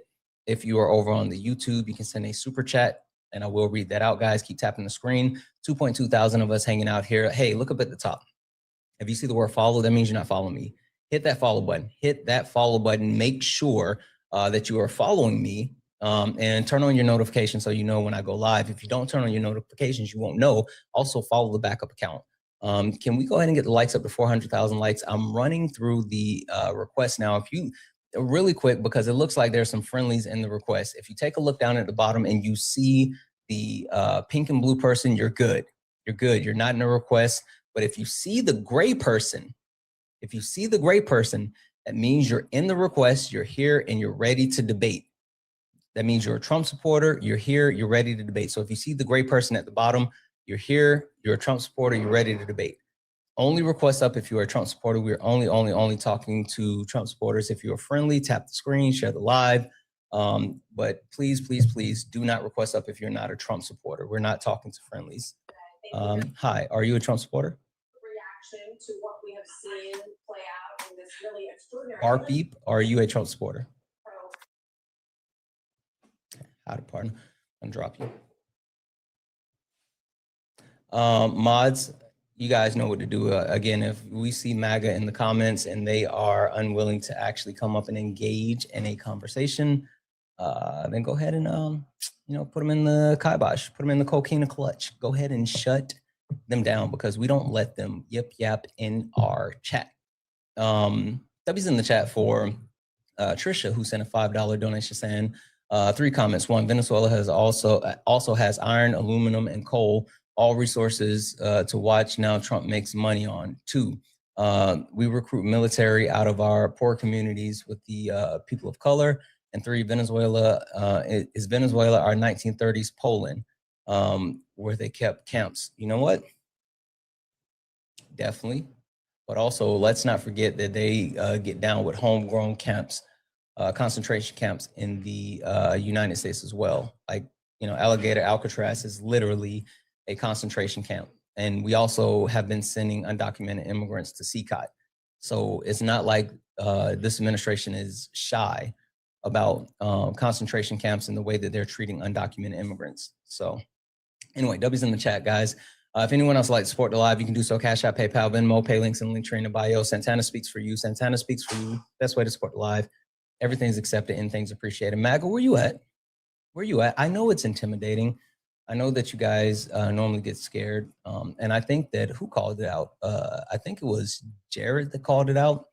And I think that I may have been holding their feet to the fire a little bit too much and making them actually prove things.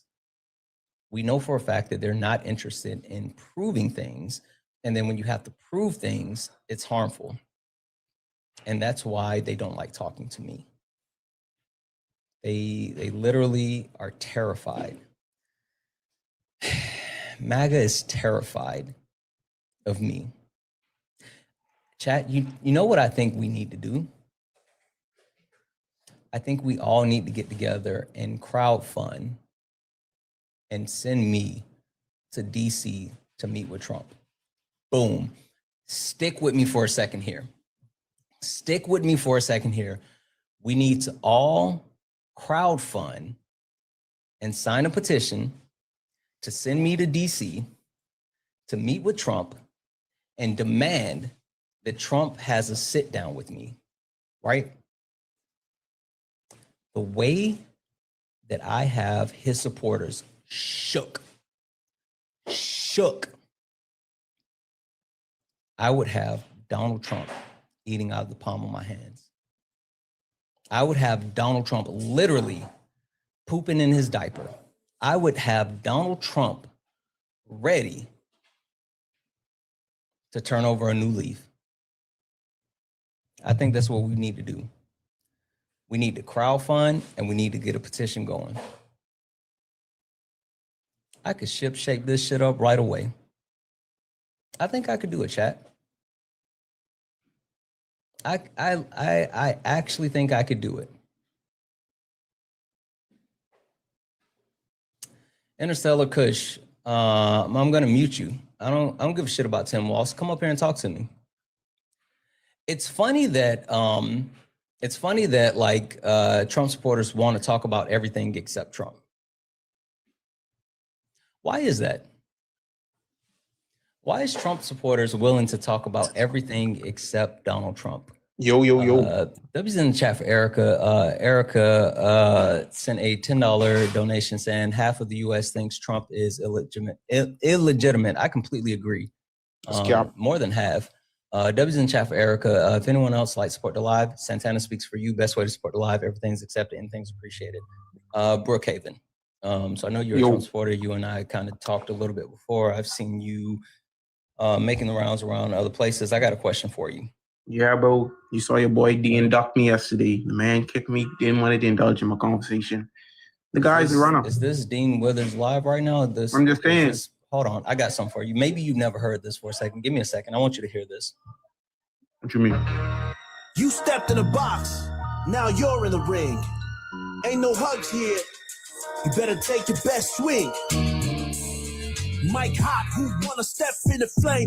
This Bro, what ain't am I a listening debate, to right this now, is bro? mind game, facts tight lies, get left in chain. One wrong word, get slapped out your name. This ain't TikTok T, this a war zone talk. No script, no filter, no safe walk. Bring stats and get scrambled like a glitch. I got Those are fire so in my buns. mouth like I came from the pit.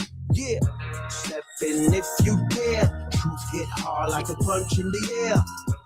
Ain't no rules, no plan, no script. One wrong move, get cooked real quick. No cap, no shield. Better know your stuff or you get revealed. Step in, don't you wanna? Sparring with Santana. Hey, did that say sparring with Dean Withers or did that say sparring with Santana? Was that you? That was pretty about inspiring on that. Like, Yeah, that's my intro because this is my show. This is Sparring with Santana. You came in here talking about somebody else, but I don't want to talk about another creator. I want you to realize that you stepped in the ring with me, not one of my peers or friends or anything like that. So, like, I need you to lock in for me, Bub. Now, you do have a question for you. How do you feel about Donald Trump running around saber rattling at other countries? How do you feel about the fact that he is after saying that he was the president of peace and he was ending these wars and all this other stuff, he's now actively enticing more war? I mean, as the president, I don't got no control over what he did. I only elected him. I didn't, I don't got no control. He could do what he feel like. Wait, so do you think that once you cast your ballot for a candidate, that your responsibility ends at your vote? Not really. That's why I'm up here. And you're talking about a whole different thing. You know why I came up here. Yeah, I know, but like you came up to do identity politics. I want to lean into what the background says, right? Because did you look at the background before you requested up? Yeah. What does it say? MAGA war, grab your boots, power vacuum, stolen oil, more immigration, blind Congress, it's a distraction, crash out, you lose. Santana speaks for you. YT, Santana speaks. Yeah. Wait, so make sure you say this part right. That's for donations, right? If you got to say when you do this one, you got to say Cash App, PayPal, Venmo, Pay. They all donate to me as well. Santana speaks for you. Y'all could send me a Galaxy. No one's gonna donate to you or send you anything. What if someone does? They won't. Hey, y'all MAGA, scare me right. They have no incentive to actually donate to you, like for any reason, like nothing. Now they will. They will women. I'm advocating for women. You're not. So yes, just FYI. So why do you think trans women should be in the bathroom? Hold on, Brookhaven. So I think this is the second time that I've had to kind of correct you as far as what's happening because one, not only is this not the Dean Withers show, this is Sparring with Santana, but two, this live isn't talking about transgender people. This live is talking about Donald Trump and his perpetuation of war around the globe. Why would you think that I'm going to have a conversation with you about transgender people when we are literally because you're talking scared about the harm that Donald Trump is perpetuating? It seems like you're scared. No, you know what's funny, Brookhaven? What's funny? I never want to be considered a one-trick pony, right? Have you ever, you know what that means, right? A one-trick pony? I'm a double-trick pony. Matter of fact, I'm a triple-trick pony. Okay, so you're a triple-trick pony. Yes, sir. Okay. So how about you prove that right now and you engage with the background without because trans women bringing up transgender people? No, Brookhaven. I need you to lock in for me, Bub. All right, before I hold on. Hold on. I just want to. I'm going to finish my sentence. This live is not about transgender people. This live is about war and the current persistent efforts of the Trump administration to expand the reach of the United States on a global scale in multiple ways, right? He's threatening Colombia, he's threatening Cuba, he's threatening Greenland, he's literally going against the things that he said that he was going to do. At the same time, increasing immigration. Did you know that literally they just approved additional TPS status for Venezuelan refugees? So they're going to let more people come from Venezuela into the country, which goes against the whole how to partner, the America first idea, but him saying that they want to actually decrease immigration. Sorry, hello. Yep. Yeah, sorry, I just want, I'll answer you, but I'm saying, can I just ask you a quick question? No, I don't want to talk about transgender people. Please respect. I'm not talking about transgender people. I'm saying, why do you get like, you don't give me a chance to like talk about other things? Why you only want me to talk about things you want to talk about? If you're asking why I vote for Trump. I didn't. When did I say, why did you vote for Trump? I mean, that's the reason why you're having this, because you want us, you know. No, it's not. Again, you're confusing my live with other people's lives, in which I understand, right? Everyone thinks that like all these TikTok lives are the same, but my live isn't the same as other lives. I don't give a shit why people voted for Trump. That was in 2014. It's 2026. I'm sorry, not 14, 2024. It's 2016. New year, new me. Like, it's sitting here having a conversation around why you voted for someone is absolutely a moot point. The question I have is, how can you still stand behind someone who's doing all of these things when it literally flies in the face of what he said? Is there not an issue with the contradiction? How is it contradiction?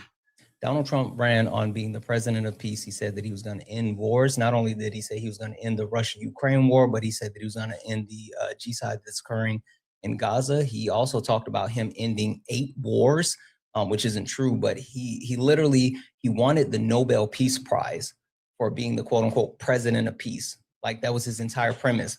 And even though that was his entire premise, everything that he's doing is fuck. I just got tongue tied.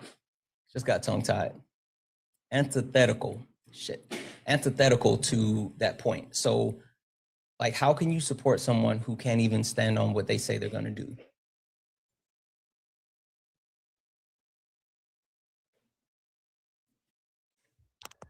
Yeah, so like I said, all right, with Donald Trump, I feel like he's like, a lot of people like emphasize on his character and the way he, you know, I guess acts, but I feel like Donald Trump is a really great president.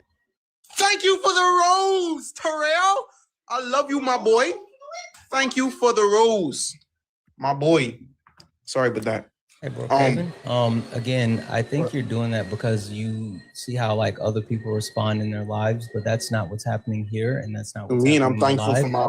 You said I wasn't gonna get no gift. That's fine, bro, Cleveland. I would like for you to genuinely engage in what I just said. Yes, sir. Yes, sir. So basically, Donald Trump, he's trying his best. Just like how if you were elected inside of the, you know, as a politic, you would be trying your best, but you would mess up as well. So like, imagine if I make a live and be like, Santana sucks because, you know, he's messing up sometimes. I feel like Donald Trump is trying his best to really better our country. You know, he's doing great with the economy. Yeah. You know what? I'll give Trump this. I'm sure that he's trying his best. Yes. Right. Let's say that he is. That's not the point that I'm making. The point that I'm making is that Donald Trump is literally saying that he ran on the fact that he said under him there were no new wars. He ran on ending wars. He ran on being the president of peace, and he demanded the Nobel Peace Prize because he said he was the president of peace. But yet, his actions completely contradict that. How is that not an issue? Because that's what I'm saying. It happens like that sometimes in life. You know, nobody's perfect. Can you name me one single perfect person on earth? Like, I feel like stuff just be happening like that. Me, I'm almost perfect. All right, you can't say that's blasphemy, bro. You can't say you're almost perfect. Nobody's perfect. No, I can. I'm literally almost perfect. If you're almost perfect, then you would be God. No, I'm Cell. Huh? I'm almost perfect. I'm Cell. That's Chat, the problem. sorry, That's that's me. I know people keep saying who's vacuuming. That's me. That's why I keep muting as well. It's the sound in my background. I apologize. This is the problem with you liberals. You liberals be making the most craziest claims. Like, what are you even talking about? But anyway, like I said, Donald Trump, he's not a perfect person. He obviously advocated, you know, to for peace, and you know, he wants peace for America. Yeah, and while it's not about him being perfect, it's about him going against the things that he said that he was going to do. That's the problem.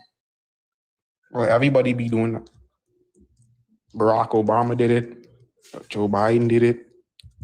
Everybody be doing it. Tell me something that Joseph Robinette Biden. Hey, W's in chat from MAGA Cries. Thank you for the galaxy. Tell me something that Joseph Robinette Biden ran on and then immediately went against it. I ain't gonna lie. I can't remember like right off the top of my head, but like I just know it just happened like that. It just be happening like that. Yo, send me a galaxy.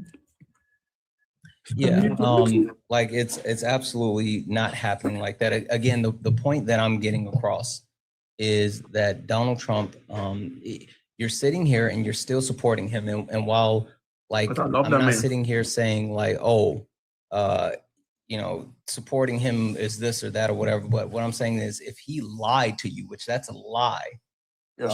Then wouldn't you want to like hold him accountable for that? I mean, everybody gets lies too at like a point in life. I don't feel like that should give me the right to be like, oh, I hate this man. I want the next president. I feel like he's a good president.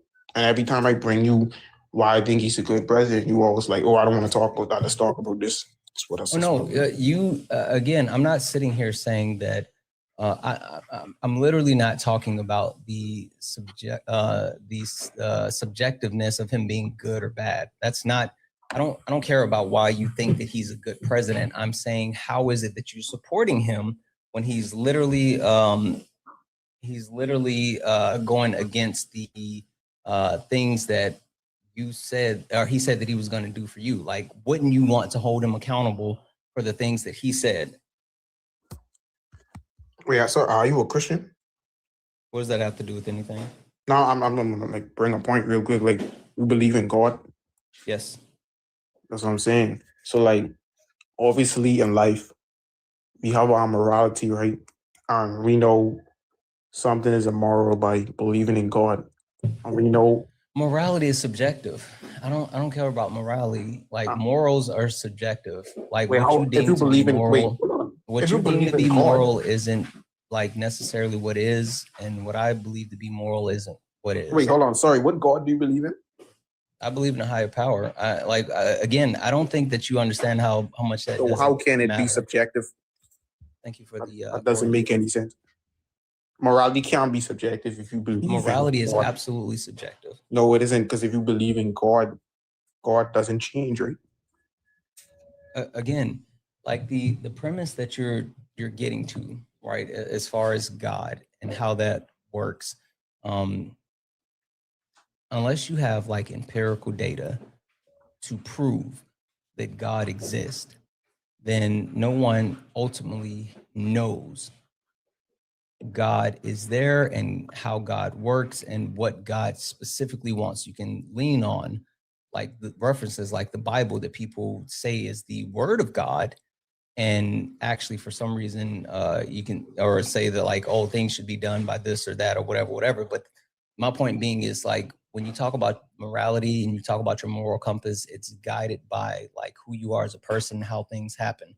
So again, I'm not really that interested in the subjective stance of morality. What I am interested in, though, is that Donald Trump said that he was going to end wars. Donald Trump said that he was the president of peace. Donald Trump said that his entire premise, who he stands on, demanding a Nobel Peace Prize, was all related to his ability to stop violence across the globe.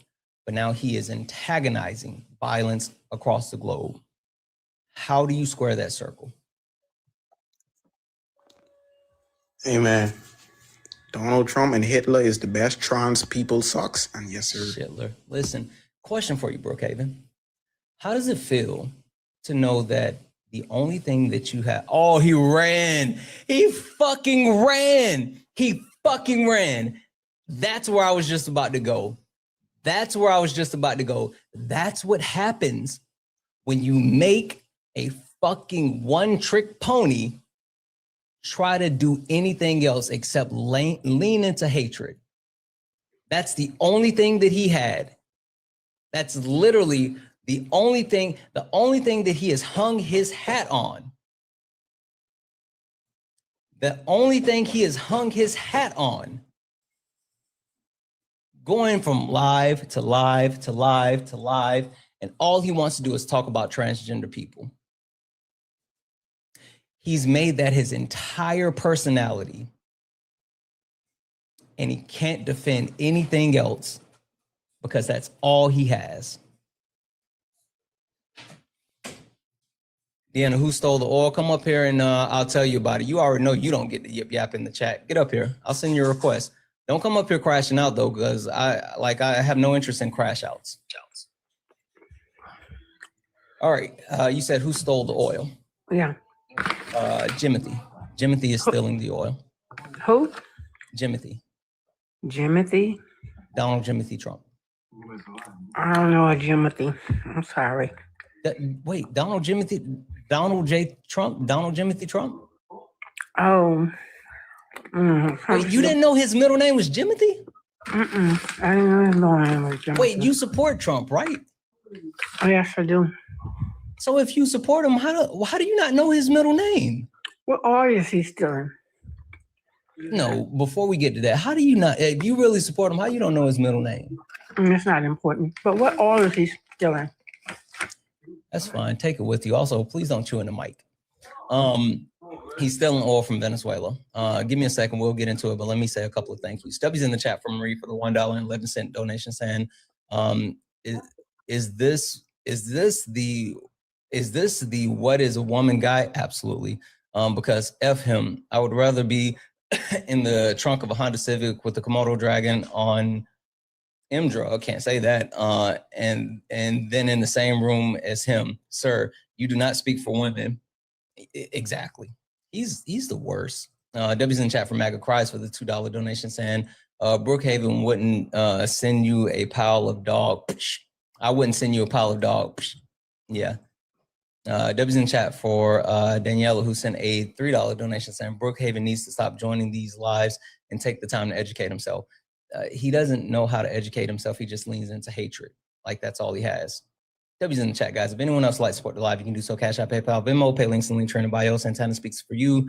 Best way to support the live. Everything's accepted and things appreciated. Over on YouTube, you can send a super chat and I will read that out. Yeah, so to answer your question, and again, like I said, it's Donald Trump. He, with the actual, him going in and extraditing Maduro, he is now standing up and saying that the United States will take the oil from Venezuela. We taking oil from Venezuela? Yeah, have you not been seeing this? Where have you been? Are you, wait, you seriously don't know this? I don't know your perspective on Venezuela and why we are. Oh, no. It's not my perspective. It's Donald Trump. Literally, Donald Trump's the one saying this. That's not my perspective at all. Donald Trump is actually saying this. I'm not even being hyperbolic when I'm saying that Donald Trump is literally saying we're taking the oil. Donald J. Trump is saying that. Donald Jimothy Trump, yeah. John Jimothy is saying that we are taking Venezuela oil because of what again? Oh, he said we're going to sell it. We're going to sell it. I'm sorry, Yeah. I'm chewing. Hold on. Yeah, please stop chewing. Yeah, Donald Trump said that we're taking the oil and we're going to sell it. He's even specifically said that he would be willing to sell the oil to China, and then in the future, if our relationship is better, to Russia. Like he's literally, he said that we're in the oil business and we're going to sell the oil. His words. Can I ask the question? Sure. How are we taking something that belongs to us? How does oil in another country belong to us? Did you really just ask that? Yes. Okay. You're back on mute.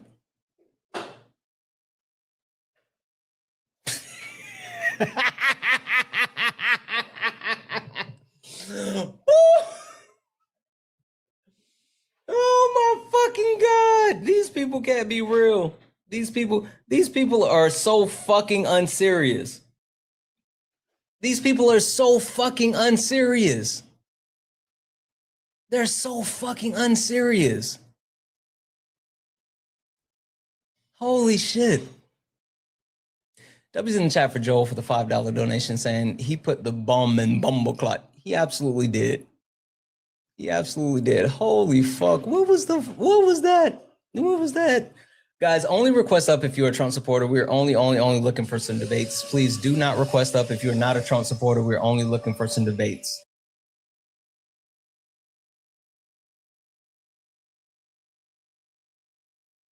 Sorry, chat. 1 second.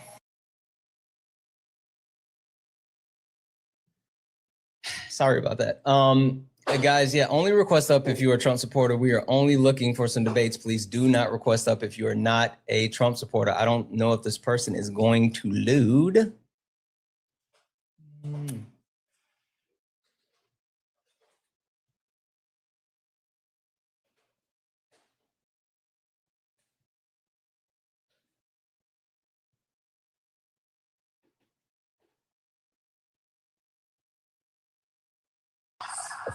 Hi, CJ, are you a Trump supporter?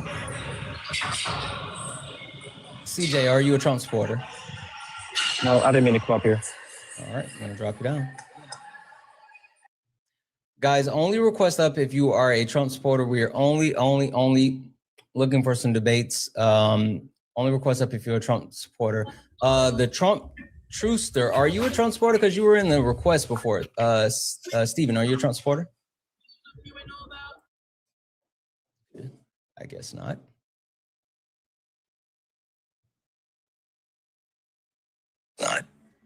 All right, yeah, you're back. Hi, are you a Trump supporter? Yes, sir. Okay. What can I call you? But my name's Stefano. Stefano? Okay. Can I call you Steph? Is that okay? That's fine. All right, Steph. Hey, question for you. Sure. How is it that you are still supporting Donald Trump after he has made a consistent decision to saber rattle around the globe after saying that he was like the president of peace and all that other nonsense? Well, you have to understand that peace doesn't work if you allow your enemies to invade you. And we have some severe issues from Venezuela in that regard. When a government sends thousands of violent criminals into our country from their jails, that's an invasion. That's a poisoning. I would agree with it goes you. way. Steph, I would agree with you. The Venezuela, but wait, hold on, Steph. The Venezuela problem. Wait, goes Steph. I need you to stay right here with me. That, Steph, why are you trying to run from? I'm right here with you. I agree. That's a problem, right?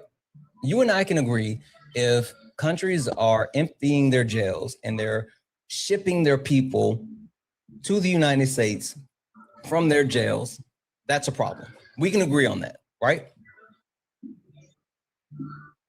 Yeah. Yep. Prove it.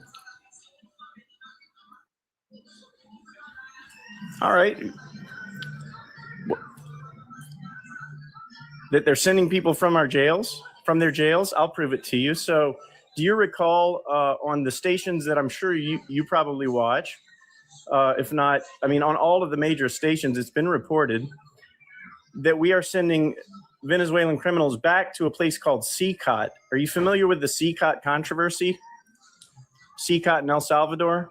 Yeah, I was just about to say you can't send them back when you send them to El Salvador. You would have to send them to Venezuela. But listen, this is not what I mean by prove it. When I say prove it, I mean actually give me some verifiable source that proves that Venezuela was sending people from their jails into the United States. That's what I mean by prove it. I don't watch There are like numerous. CNN All you or have to do, MSNBC or any of that. I enjoy empirical data. I enjoy reading.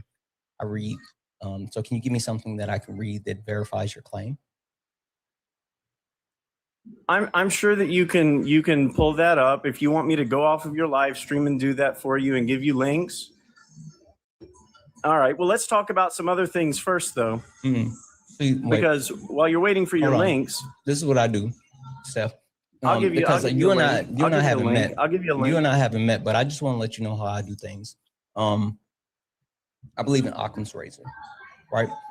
And so, if you can make a claim without being able to provide evidence, then I can dismiss the claim without evidence. Like there's no need for me to deal with a claim that you can't substantiate. So if you can't substantiate that this is actually happening, then you got to just Thanos that claim.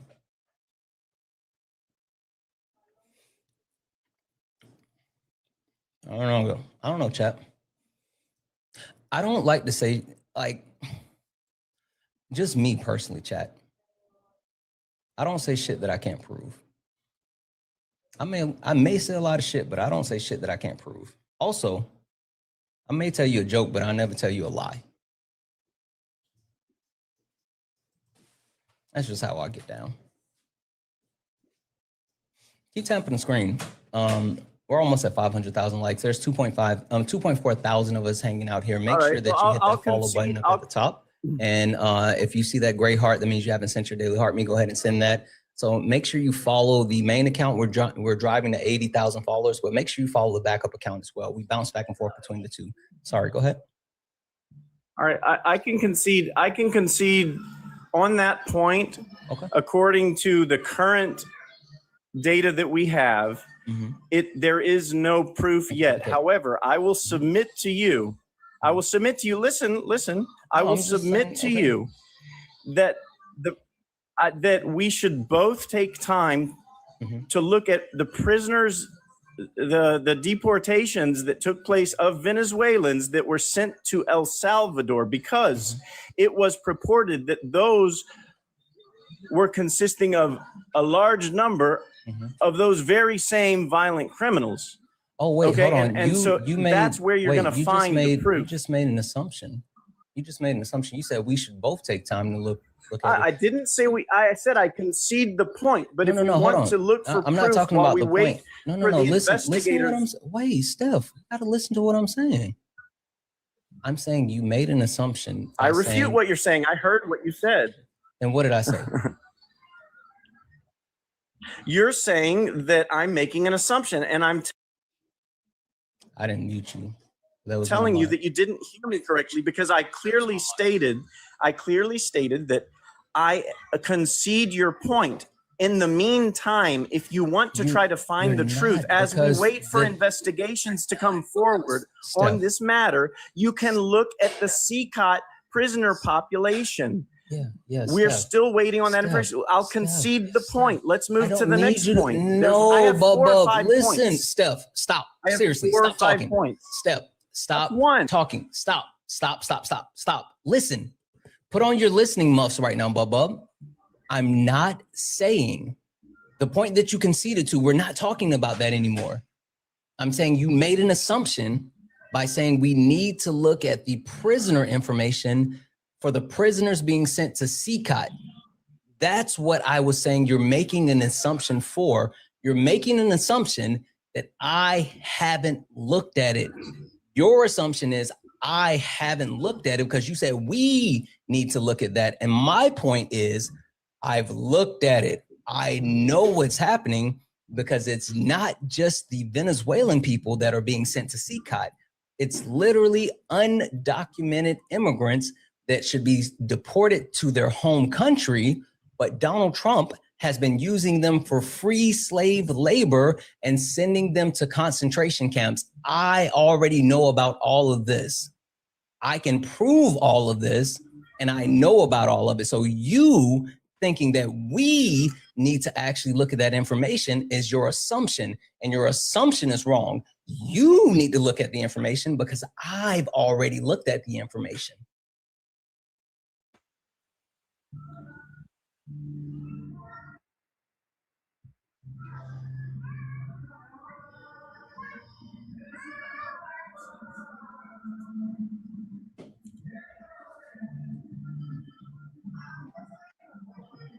Hello? I'm here. Okay, so I will concede that point, but I'm going to be looking there and waiting for further data because it's so far inconclusive whether that's a lie or not. It's not. It's not inconclusive. I'm telling you, we have the data on that, and it's the truth. Literally, Donald Trump is sending undocumented immigrants prisoners to have been CICOTs. sent from Venezuela by the Maduro regime. No, that was not the point. My only point I've made today is that, and this is because Donald Trump has said it repeatedly, that they were sending in prisoners, and I have no reason to doubt that they were releasing their prisoners into our country. Now, if it's a lie and the president lied to the American public about that, I will concede your point, but I don't have proof that he lied about that at this point in time. Okay, 1 second. And I don't think you do either. I do. In fact, I know you don't. Oh, okay. Well, show me. Yeah, I got you. Don't worry. You're the one that wants to show proof.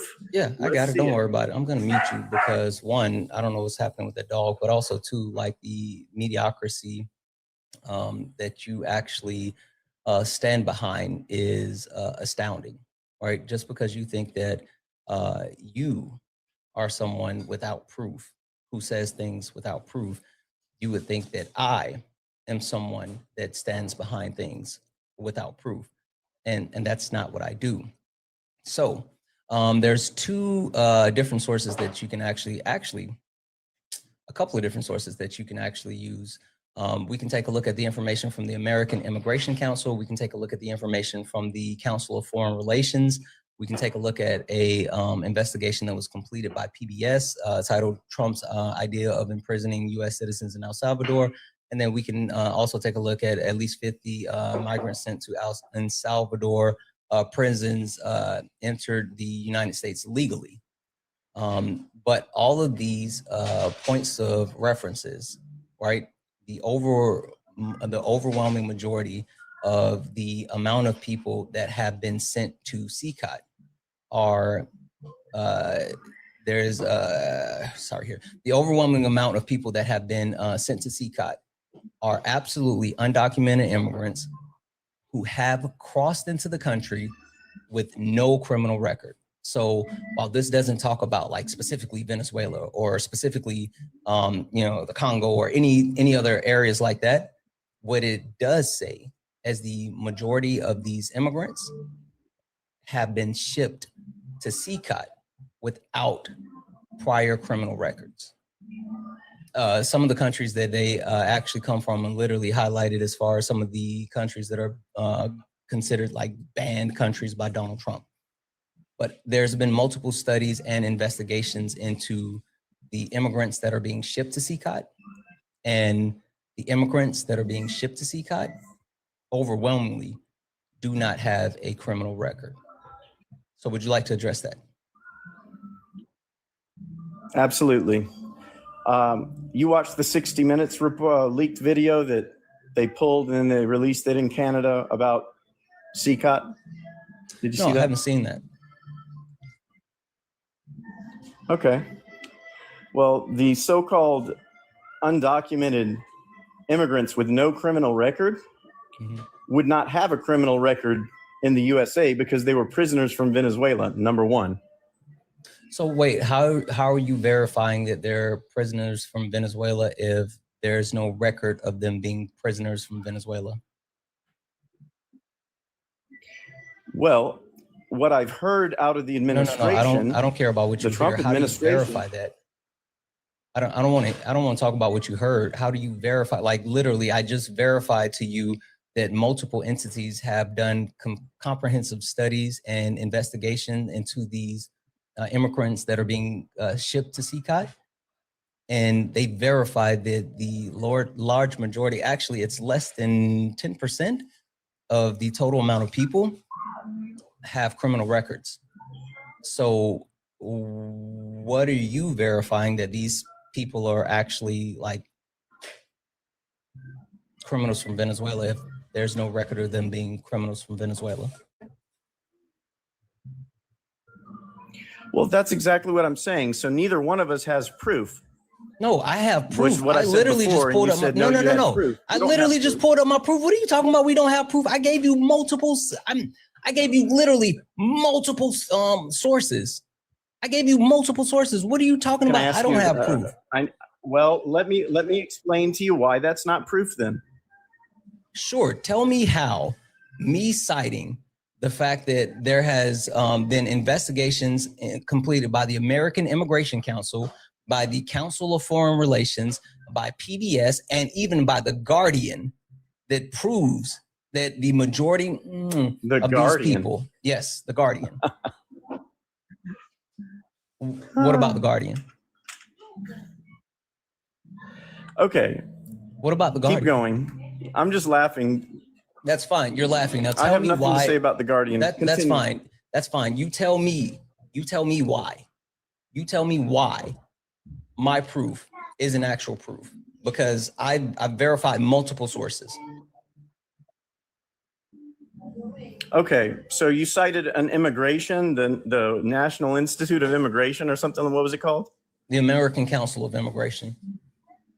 And I apologize. The updated Right. numbers is So when people- the updated numbers is, let's see here, out of the total amount of people that have been shipped to El Salvador, less than 22% have criminal records. So I was wrong. They updated the number, but more so they have the specific number, and there were 179 Venezuelan men that were deported, and only 3% of them have criminal records. So you sitting here saying that the actual criminals are being sent from Venezuela and then they're, in the US and they're being deported. Now, what I need you to do, because your premise was that the reason why we don't have them recognized as like criminals is because they weren't listed as criminals. I need you to tell me how you know they're criminals if they're not classified as criminals. If I'm sitting here granting you the purpose that like, okay, cool, it could be that they didn't classify them as criminals. Can you verify how you are classifying them as criminals? Which is exactly what I said before. No, and neither can you on the opposite side of that token. We don't know. Well, no. We do, because I'm sitting here telling you that all the information and source that I have says that they're not criminals. You made the wild claim that they actually are criminal, even though this information that I have says they're not criminals. So I need you to either say, you know what? So you need to either you need to concede, or you need to provide some type of proof that even though like all of this information is saying they're not criminals, they're actually criminals. Well, if you can't understand why we wouldn't know whether they were criminals or not, because they're criminals in Venezuela. We do. The records are Venezuelan records. We literally do. We literally Excuse me, sir. Excuse we literally me, sir. do. Don't be. You can say excuse me as much as you want, but you're not providing please facts. Don't do this. Don't do what? Make you provide facts? Interrupted me. Yes, I'm trying to, and you keep interrupting me. You're not trying to. You've spoken a lot more than me. Yes, because I've been actually giving facts. You know what? Here's the deal. I won't speak over you again. But next time you start to speak, I would like for you to be citing a source that we can look at that verifies that these people from Venezuela are actually criminals, even though Every source that I have says that they're not. Or you can say, you know what? I'm I don't going have to that. address I the can see it sources and we'll that move you on. have. I am going to address the sources that you have that say that they are not. Those sources are being 100% honest. They're being honest. You're telling the truth about how do you what actually they are substantiate saying. Let me finish.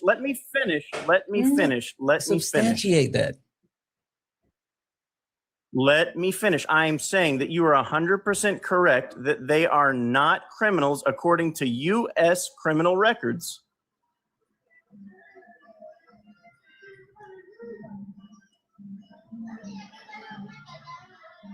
So you can see. They're not. No, they are not criminals in the U.S. They are Venezuelan criminals from Venezuelan prisons with Venezuelan criminal records. That's fine. That's fine. I'm saying I accept that. Now give me the proof.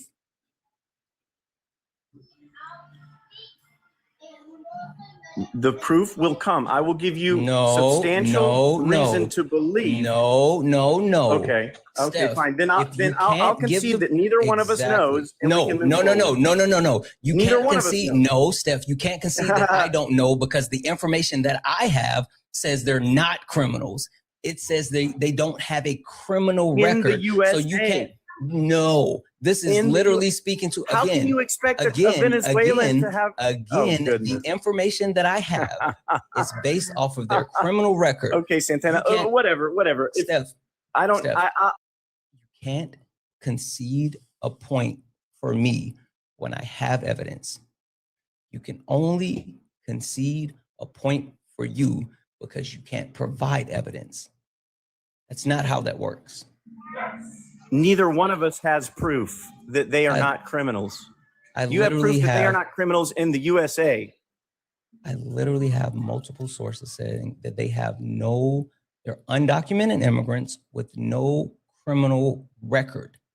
And that's not saying no criminal record in the USA. No.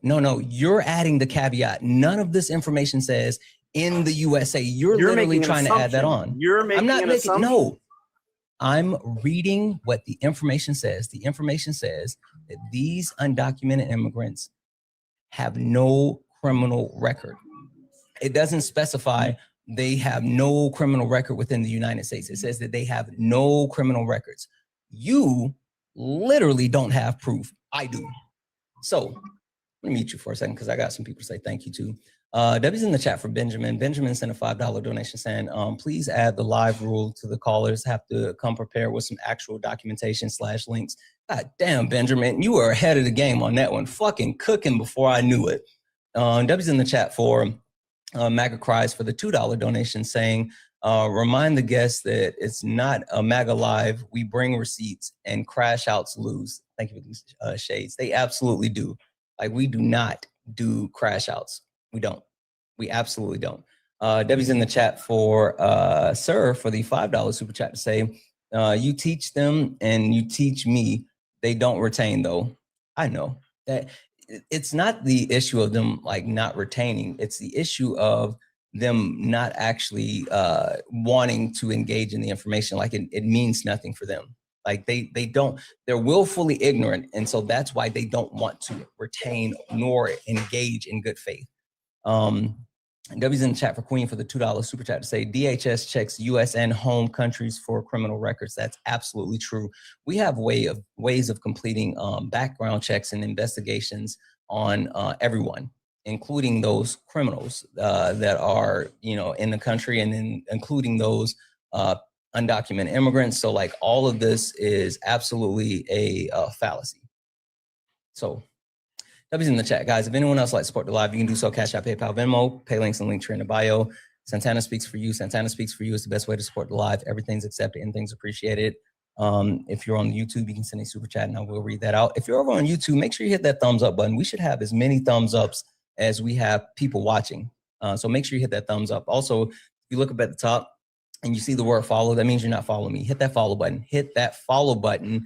and make sure you're following the main account, but also make sure you're following the backup account. We bounce back and forth between the two doing the lives, and you don't want to miss a live. All right, so Steph, we've already completely shot down your first two arguments. What's your next argument?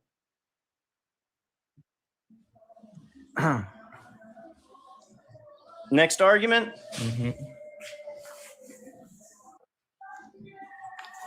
We invested billions in infrastructure, not only in Venezuela, but through contracts where we guaranteed to build out refineries in the USA in order to process and refine that heavy oil.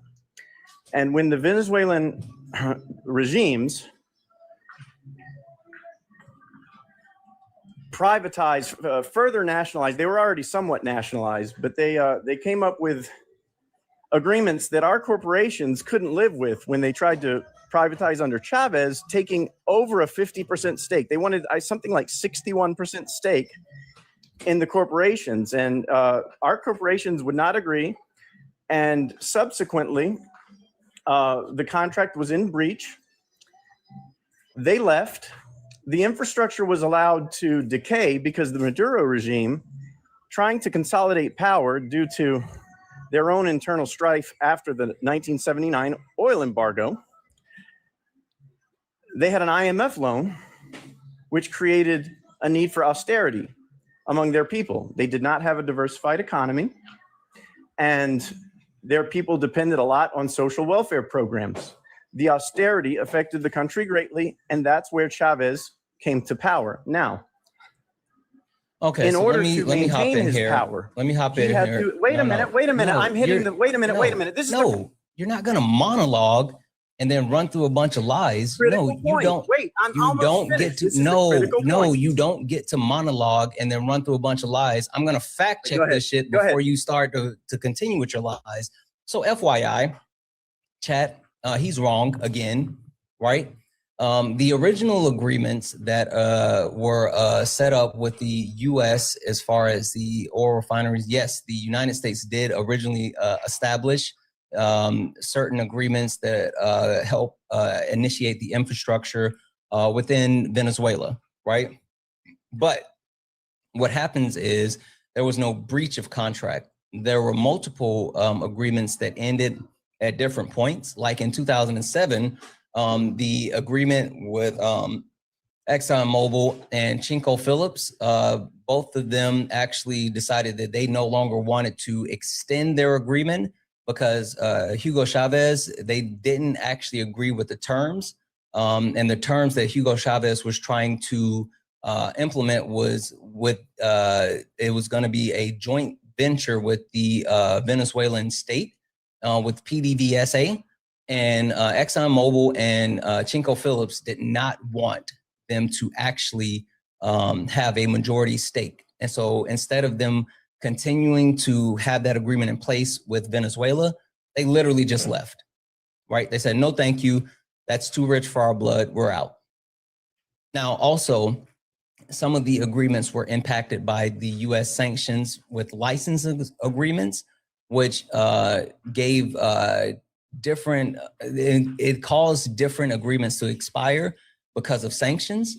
In 2019, the US imposed sanctions on Venezuela and their oil and on PDVSA, which then canceled out multiple agreements as well. In 2023, there were 6 months general license that were issued for temporary usage, even though there were sanctions, but those licenses were temporary.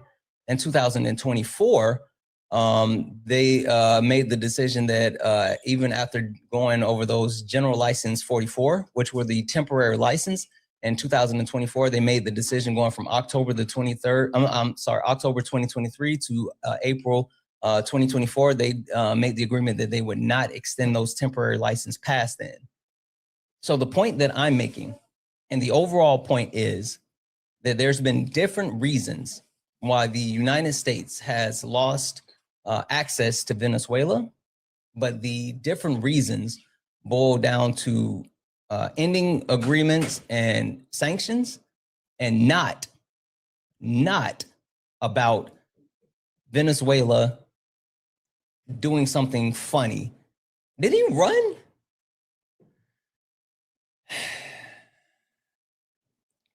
They always fucking run. That's fine. We're at 4 hours anyway. I'm over this shit. That's fine. W's in the chat for Leap, who sent the $2 super chat to say his proof that you're wrong is because Trump said so. That's always their proof. Literally, it's always their proof. Oh well. W's in the chat for Leap. Guys, we're at 4 hours.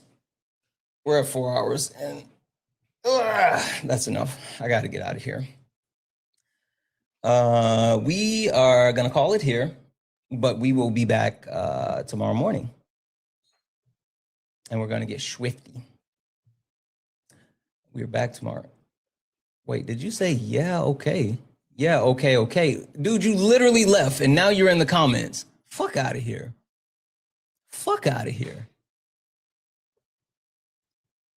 Yeah, you really should stay. You ran, and now you're in the comments. How did you get dropped if I was reading? Yeah, all right, sure. Whatever, loser. Anyway, guys, we're going to get out of here. We're going to get out of here. With that being said, we'll be back tomorrow. We'll be back tomorrow. It was an interesting day, right? It was an interesting day in the sense that, like, they tend to crash out when they're made to have evidence. That's a problem. They're not fully functional adults, and hopefully tomorrow we can talk to some fully functional adults. I doubt it, but we'll see. Anyway, you guys have been fucking awesome. Let's hit it. You stepped in the box, now you're in the ring. Ain't no hugs here, you better take your best swing. Mike Hot, who wanna step in the flame? This ain't a debate, this a mind game. Facts type lies, get left in chain. One wrong word, get slapped out your name. This ain't TikTok T, this a war zone talk. No script, no filter, no safe walk. Great stats will get scrambled like a glitch. I got fire in my mouth like I came from the pit. Hey, chat, it's been a fucking awesome day. I mean that. We dog walked them all day, just fucking one after the other. We lined them up and knocked them down, one after the other. They stood not one single chance. All 2026. Either you got facts or you don't. I don't give a shit about those feelings. Prove it. I will make them prove it. Anyway, guys, we're going to get out of here. Make sure you hit that follow button before you leave. But also, if you're over on YouTube, make sure you hit that thumbs up. Hit the thumbs up for me, please, please, please. Guys, we're going to get out of here. I really appreciate each and every one of you. I do. I promise you I do. I can't do any of this without you. That being said, I will see you guys tomorrow. Thank you for all the gifts, the likes, the taps, the shares. Thank you all for being so fucking amazing. I love you all. You all are amazing. I'll see you tomorrow. And always.